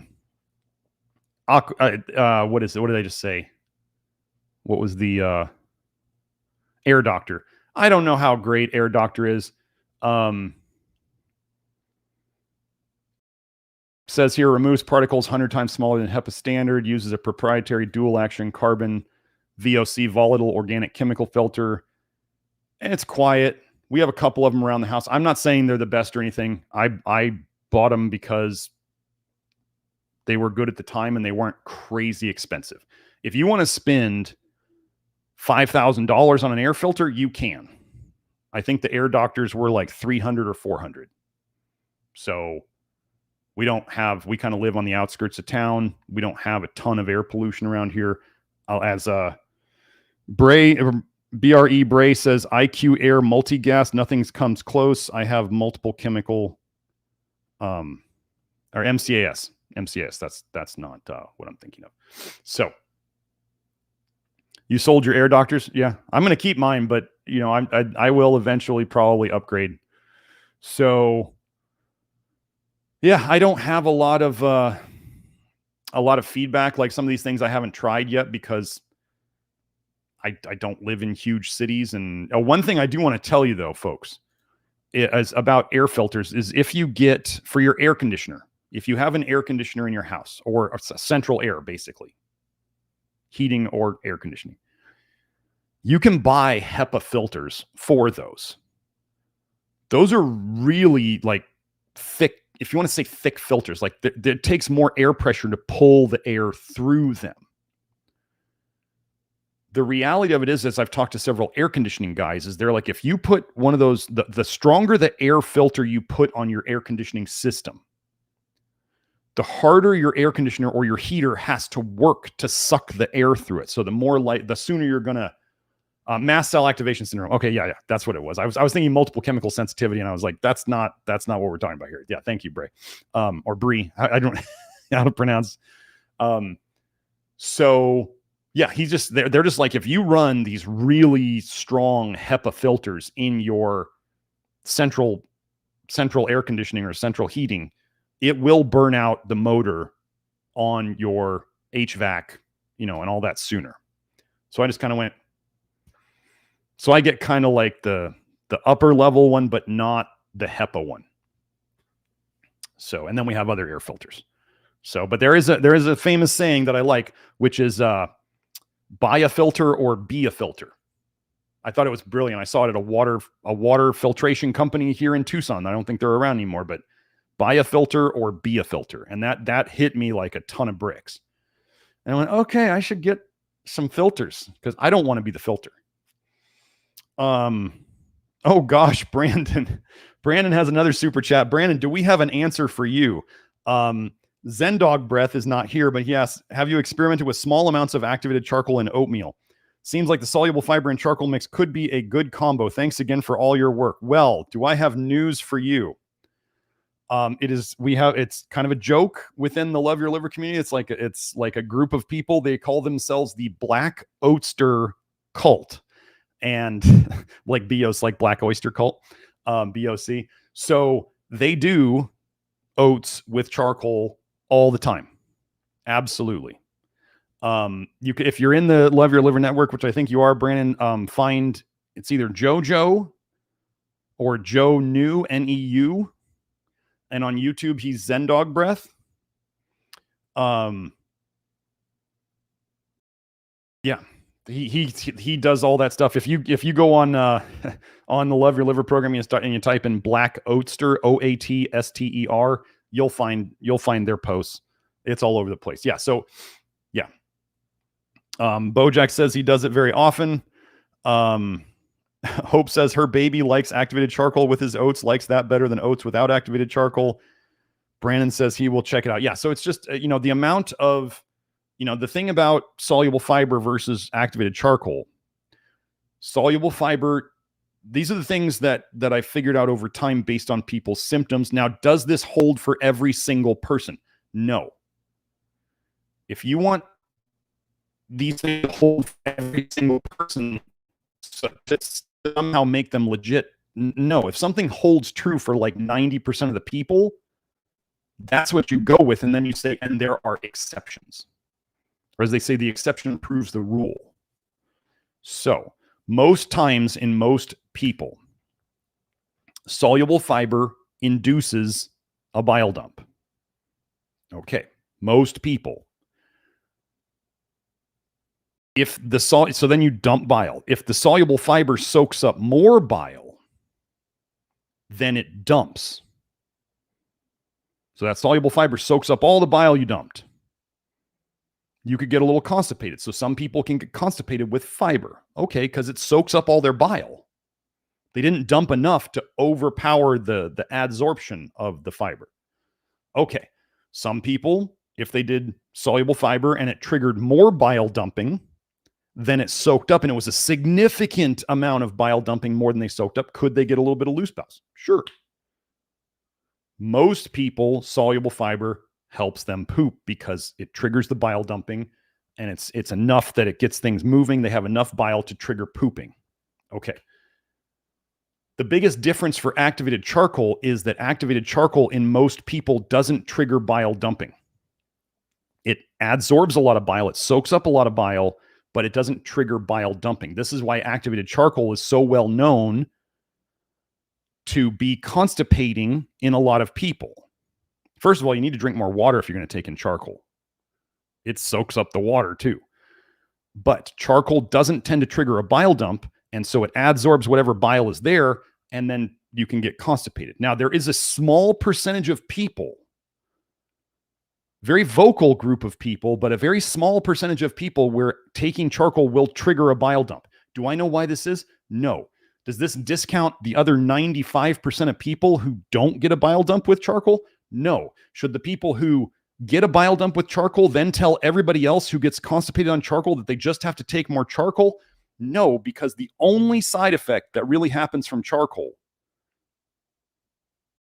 the only dangerous side effect from too much charcoal for a person will be taking so much that you got a blocked colon because you have no bile coming out and the charcoal is stuck there and drying up and blocking your guts. So for people who poop better with charcoal, which this is even noted on the charcoaltimes.com website and the charcoalremedies.com website, they're like, some people poop better with charcoal. It's true. Some people, a small percentage. That small percentage, let me help you folks out to help other people. If you are an atypical responder to something, like you don't respond the same as everybody else, like you're the 1 out of 20 people, please help other people by not going and telling everybody to do exactly what you did, because 95% of the people are not like you. If you want to go out and say that, say, here's what worked for me, but the common reaction is this. I had a different reaction. Like, just say it truthfully. Try not to say it like your way is the right way, because we can see drastically different responses to things. An example I'll just throw out there. When they gave young mice alcohol, they saw their ALDH speed up. When they gave old mice alcohol, they saw their ALDH slow down. It's the same poison, but they saw different responses. Don't say that everybody is the same as you, and just help everybody with doing that. This worked for me. That's what you could preface it with, okay? I personally don't feel great on oats. Okay, I think oats are great. Tons of people do really well on oats. I don't love them that much. Like, in terms of I feel kind of bloaty on them, so I don't eat them. It's not that hard. I'm telling you that they don't work for me, but they work for tons of people. And you can see tons of people in the chat saying, I love my oats and they help me so much. Great. That's what we're after. We have the framework of the Love Your Liver program and toxic bile theory, and you work within the framework for what works for you. Very simple. So let's see. And Dylan says, if endotoxin is an issue, then the good news is that charcoal improves it. Endotoxin is an issue, and wait, let me go see. Let me do this. I think I've been over this before.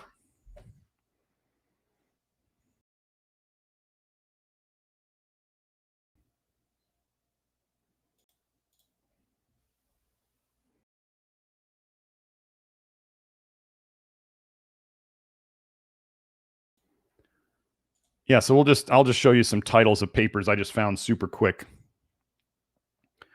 So is endotoxin related, is bile related to endotoxin? Which do you think controls the other? The bile controls the endotoxin. So we've got bile salts reducing the permeability of endotoxin. We've got bile acids inhibit endotoxin-induced release of tumor necrosis factor by monocytes.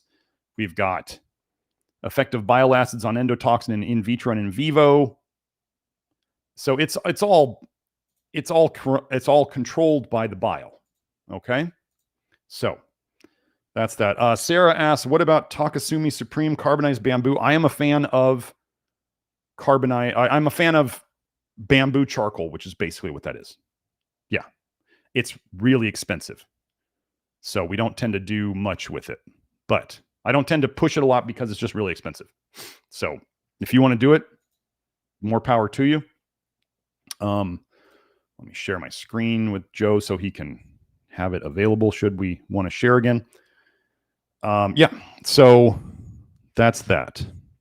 I don't obsess over endotoxin because we're dealing with the endotoxin part by fixing the gut biome and by fixing the bile.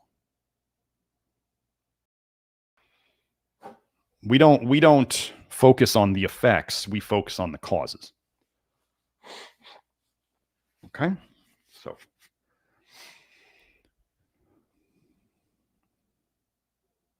Okay. El Patron says, what are your thoughts on the gluten sensitivity genetic test and the theory that avenine in oats is a form of gluten? None of this matters. I've shown. So here's how it works. I've been over this before. Scientists tried to create a cell model of celiac. They could not get the inflammatory reaction to gluten until they added retinoic acid, the quote unquote active form of vitamin A, the most toxic form of vitamin A. They had to add retinoic acid to the cells to get the inflammation of celiac that they needed. Okay. I believe I've shown this research. If not, I've seen it in multiple papers. Gluten in celiacs. Gluten triggers a bigger bile dump in celiacs than in other people, than controls, if you want to call them that. Okay. How does your body get rid of vitamin A? It puts it into the bile. Retinoic acid is in the bile. Retinoic acid was required to create the inflammation of celiac. Celiac people, for whatever reason, get a bigger bile dump from gluten. Doesn't matter why, it just is. So, and then what does retinoic acid do? It's a chemical peel. It dissolves tissue. What happens in celiac? The villi are broken down, basically dissolved off. This is celiac. We have multiple people in the Love Your Liver program who are saying that they claim that they don't have celiac anymore. And some of these were people who were so bad that they would not eat out anywhere because they had to avoid gluten that much or it would wreck them for 3 days. So, other people. So do I care about the genetic test for celiac or gluten? No, not really. I mean, all that would mean is that these people they're more likely to trigger bile dumping from eating gluten. But again, what's the root fix to that? It's to fix the toxic bile and the vitamin A toxicity.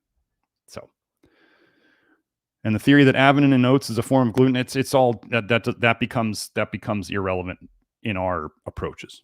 That's all. Laura said, I've been eating a cup of oats every morning for 3 years now, LOL, and just had more with my nicotinic acid and the most intense flush yet and major nausea. Did you take sugar or something sweet in your oats, Laura? I need to know if you had something sweet in your oats, like maple syrup or dextrose or honey or whatever. No, nothing sweet in there. Interesting. Well, okay, so we have oats do have soluble fiber in them. Soluble fiber triggers a bile dump. A nicotinic acid, flush niacin. Oh, you had a banana? Okay, that's...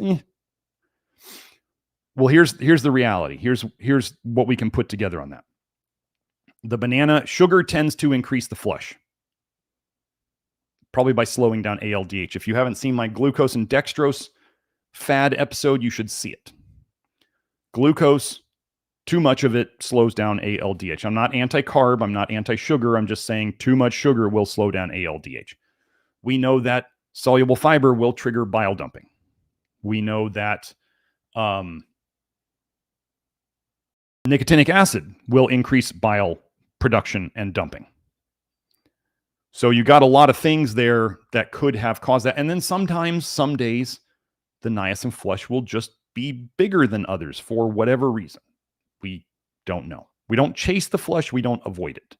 But the nausea would suggest that there was enough bile that you dumped from the combination that some of it went back up into your stomach. And if you don't understand that, you should go watch the GERD and the reflux episode.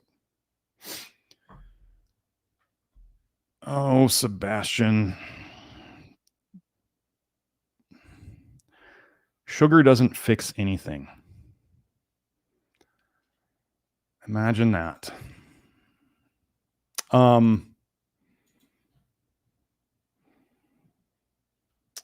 So I think, unless anybody wants to throw up a super chat real quick, I think we're about done. Let me see. Where was I? Oh, wait.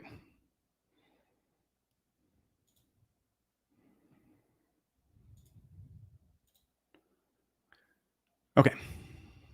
Oh, Brandon. Again, Brandon's a big super chatter. Any sourdough bread that likely the frozen section that are up to the standard you recommend if one chooses to eat breads. No oils, non-GMO, organic, no added sugar. Curious of other variables or brands. I'm going to need other people here to answer that. If you see this afterwards in the comments, please give Brandon some brands. I don't eat much bread, so I don't know with when people want brands. I'm kind of like I buy what I eat and I eat that stuff. I don't always have a ton of experience. Like when people want to know what sun lamp to get, or is Spurdy good, and is this brand good, and is this brand good, and I go, I live in Arizona. I haven't bought sun lamps. I don't need to. So if anybody else has, I know even the Whole Foods by me, the bread selection at the Whole Foods by me is awful. They used to have, as you guys know, they used to have the organic Prussian rye, which was like, I don't know, it was like 6 ingredients, and it wasn't fortified, and it was organic, and it was amazing. And then they stopped selling it. And that's where I kind of gave up on Whole Foods bread. If you go to Whole Foods, just so you know about their bread, make sure you get their little booklet that has all the recipes and the ingredients, not the recipes, but the ingredients of the bread in it, because you'll be sitting there looking and you'll be like, oh, this bread looks whole grain. It's probably not fortified. And then you'll read in there and it's the fortified one. And then the one you look at that's like just like a normal, like, I don't know, French bread or something isn't fortified. It's real. You gotta get that book and go through the ingredients of it, because some of them are fortified. Most of them are fortified, but you'll find a couple that aren't. I know my Whole Foods has a local bakery. I don't know the name. It's not organic and it's not fortified. So you're going to have to pick, pick your poison. So,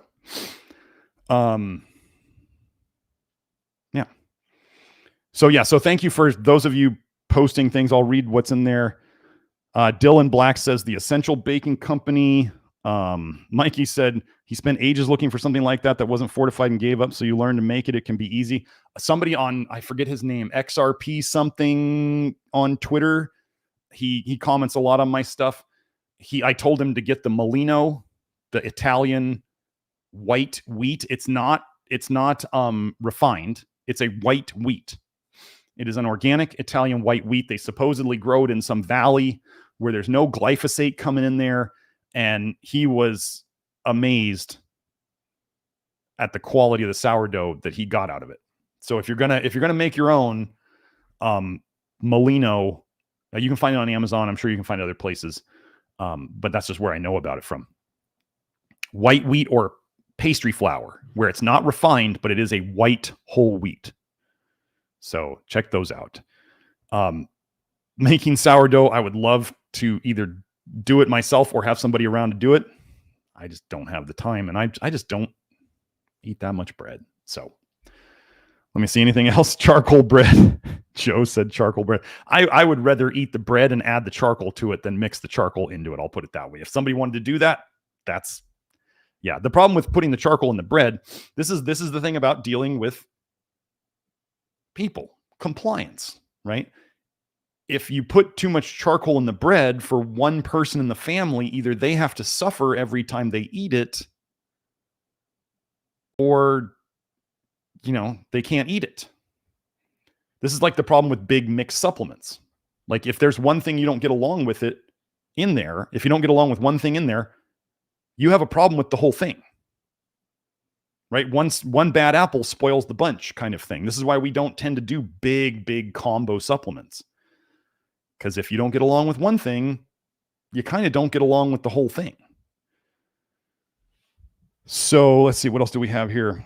Whole Foods being owned by Amazon? Yes, it is. Let's see, Mikey. Yeah, Mikey wants to post his sourdough recipe on the Love Your Liver. Hope says Costco has a bread near us that has an organic sourdough 3-pack in the bread section.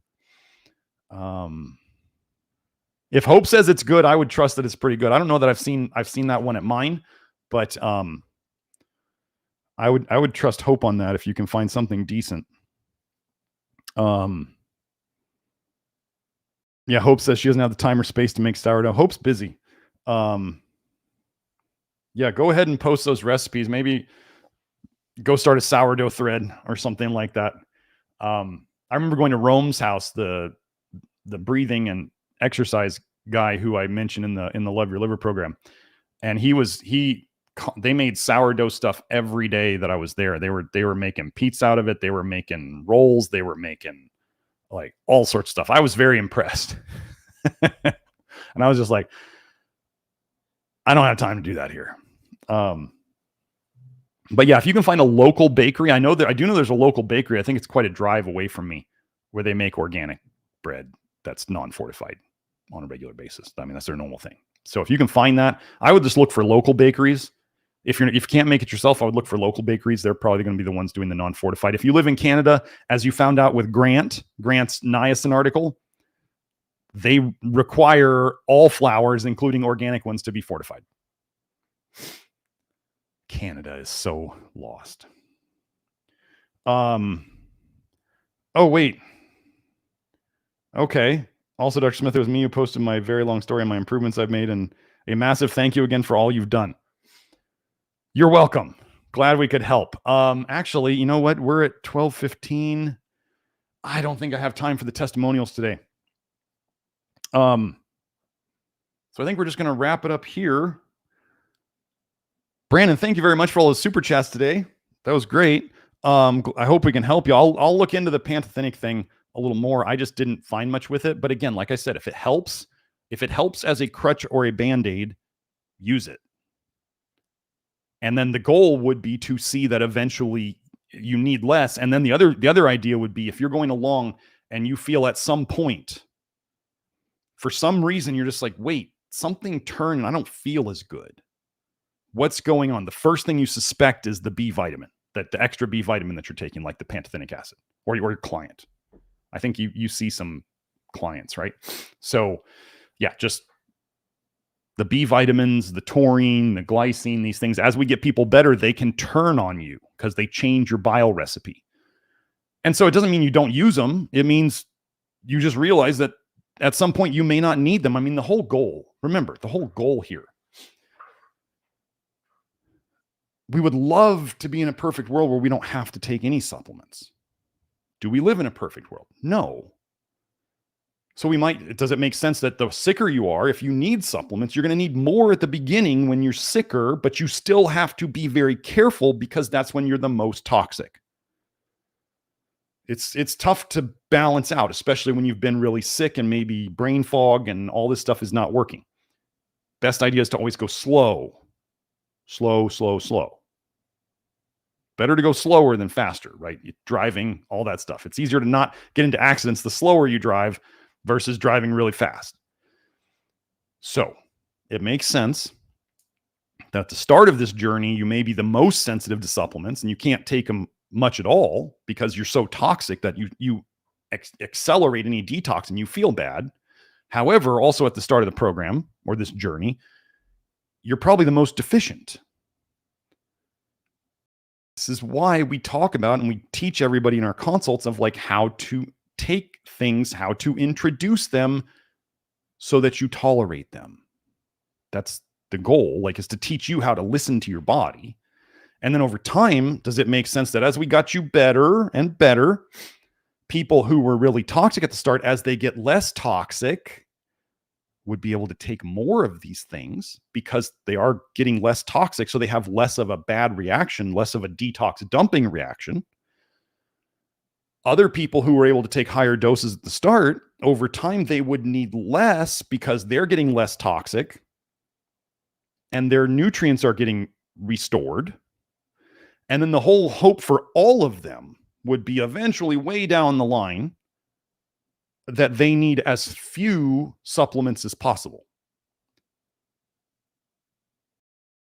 I mean, it was funny. Somebody on a forum was trying to say the other day that I'm an opportunist and I'm trying to take advantage of the whole vitamin A toxicity thing. And I'm sitting here talking about eventually the goal is to have people taking as few supplements as possible. Oh, I'm such an opportunist. Oh, please call me mean names in your little forums. Oh no. Yes, I'm the biggest opportunist there. I'm like, start slow. And if you can't take it, then don't take it. Oh, I sound like such an opportunist. Jeez. It's so sad how they just try to find, they're looking for crumbs. They're like, what little crumbs can we come after Dr. Smith with? Okay. Oh, did Brandon send another one? No, that's another one. Okay. Yeah, send the abstracts if you can, Brandon. Send them to Sarah, assistant@nutritiondetective.com, and she'll get them to me. Laura says they have no clue as to how many people I've helped. Yes, and actually, I just talked to Grant over email before our episode, and Grant said in a post on his forum, he said that the success rate of the low, I want you to listen very carefully here, very carefully. Grant said that the success rate of the low vitamin A thing was low. He didn't clarify this in his post, but he said it to me. He said he considers success to be like complete annihilation of the disease condition, like full and complete disease annihilation. That takes years. He knows this. He actually said in the email, he's like, I should probably reword that because that's not what he means. Tons of people are being helped by this. But him being the engineer, he wants the problem to be completely gone. Like if somebody's 90% better, he doesn't consider them better. He's got a very black and white standard, that's fine. If I made somebody 50% better and other forms of medicine didn't help them to get that, I would say that that's success. And yes, they could get more as they go along more. The other thing about Grant's polls, I'm going to say, is there's nothing that makes those polls immune to haters coming on it and ranking it terribly because they don't like the low vitamin A thing. Oh, haters. So, yeah.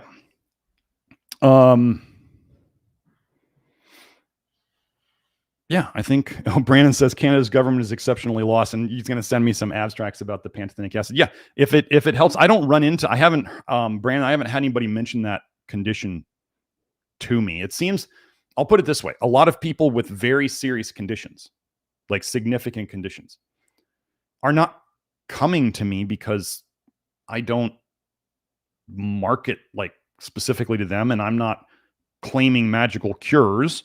I'm telling people that there's going to be a lot of hard work and you're going to have to learn your body and you're going to have to figure some of these things out. You have the concepts to work with. I'm going to teach you how to fish, right? The thing about teaching somebody to fish is then they have to go out and fish. And a lot of people who are really, really toxic don't want to go out and learn to fish. They're like, just give me something and make me better. They don't want to fix it. Like they either, as Mikey says, people get attached to their diseases. Unfortunately, they do. You should see the people on Twitter when we talk about a couple of type 1 diabetics who say that they're off of insulin. They get so mad. They're like, you don't understand this.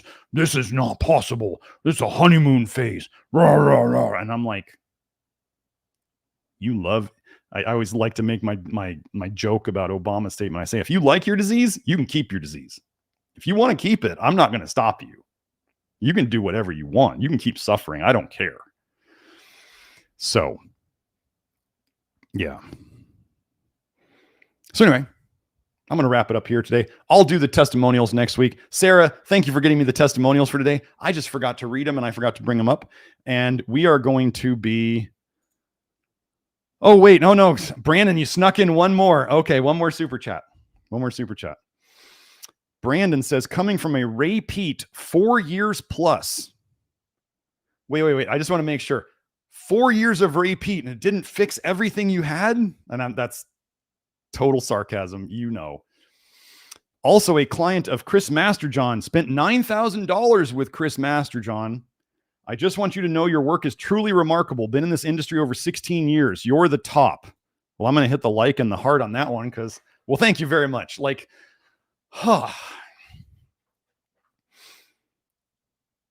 thank you.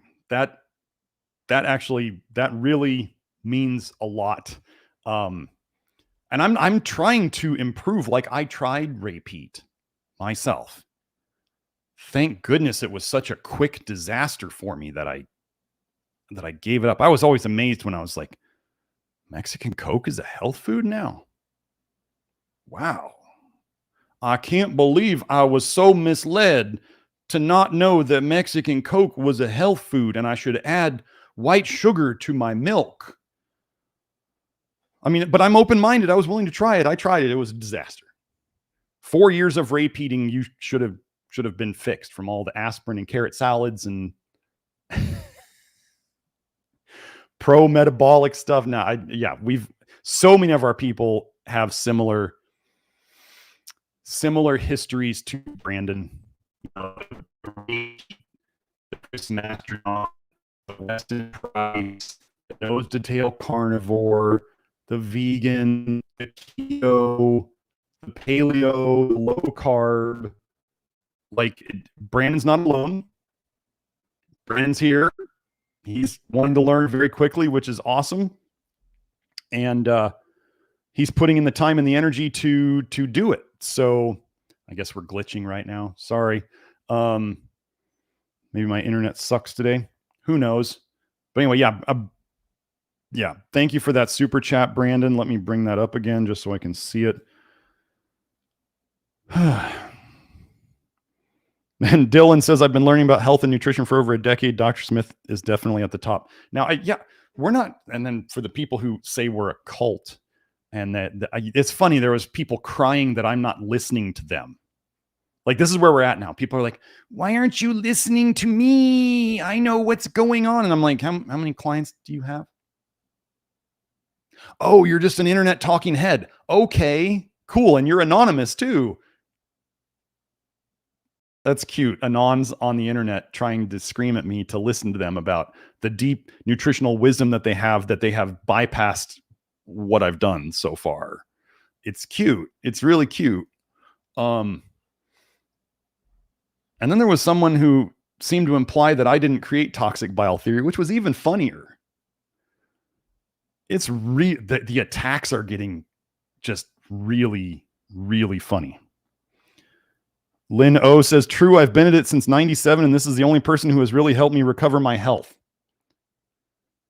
Well, thank you, Lynn. Thank you, Dylan. Thank you, Brandon. We are just here to, I'm an opportunist at helping people recover their health. That's what I'm an opportunist at. And, I do have to make a living along the way. People are like, why don't you give it out all for free? And I'm like, because I too enjoy food on my table and a roof over my head. I too have children that I am the father and I have to support them. Like, really? People do think that, like, all of this knowledge and putting together of things that I've done shouldn't be rewarded. Some of them think that, like, I should just be living in squalor and giving everybody everything for free. Nobody appreciates anything for free.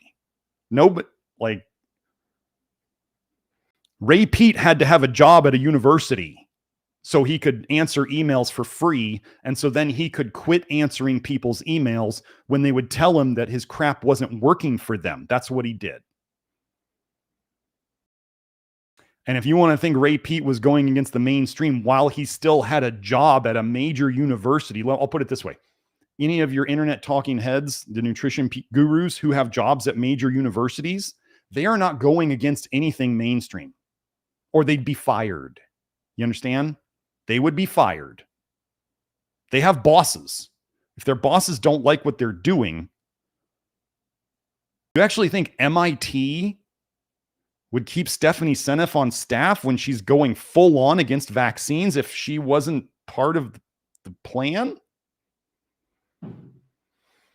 It's called controlled opposition for a reason. If they have a boss, they're controlled.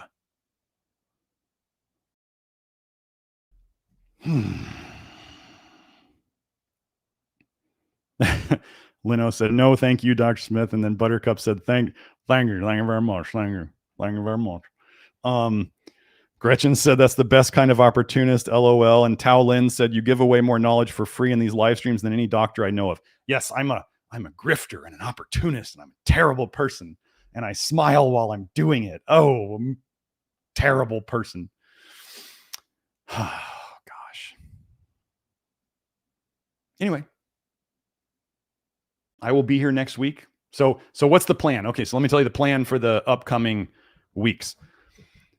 So Grant and I were talking about doing the special episode, his 10-year anniversary. I'm going to actually kind of act like an interviewer of sorts. I'm going to try to do a podcast thing, like where I'm interviewing somebody. I'll see how I do. I kind of know the subject, so I think I'll be able to ask Grant some good questions. And then, so we're going to record that this week. It's not going to be live. I don't know if Grant will want to do it live. I think I'd kind of like to keep the chat out of it just so we can stay focused. And then I record the special episode for 2 weeks from now with John David about dopamine. And then next week will be the normal live stream, whatever I decide to do for that. And then we'll be back on the normal schedule after. So this week was normal. Next week is normal. Week after that, special episode. I do not know when the Grant special episode is going to air, but that's the plan. So hope you all enjoyed it. Find me on Twitter, NutriDetect, and I've been having lots of fun there. So yeah, we had a fun little expose thread about the nastiest guy in the flush niacin sphere. That's good old DK, Dimitri Katz. I did kind of an expose thread on him because, well, he decided to come after me and Kelsey, and I just found that unacceptable. And Kelsey had quite a bit of damning evidence on him. So anyway, that was fun. If you want to go see that, that's on my thread. People are still responding to it. About DK, he says I'm selling toxic waste in my supplements, just so you know. So if somebody wants to come at me like that, I'm going to come at them pretty hard, especially since the burden of proof would be on him to prove that I'm selling toxic waste. And yeah, he says Kelsey is a liar and all sorts of things. So, you know, I'm going to suggest that people don't come at me like that, or then I do something like that thread whenever I have the opportunity to expose who they are and what they're about. So, but the thing about DK, flush niacin is amazing. DK didn't start high dose flush niacin. Hofer and Altschul did. And we can take it and use it however we want. It doesn't mean we're ripping off of him. It's just the silliest thing ever. So if you want to go see that, that's there. And we'll see you next week. Okay. Thanks for coming, everybody. NutritionDetective.com and the Love Your Liver program. If you want to join after hearing all about it, members.nutritiondetective.com. If you want my free basic course PDF, go to madnessofmodernnutrition.com. And then for those of you watching this later after the live, check the live chat because there's always good information over there. Okay. Y'all have a good day. Bye now.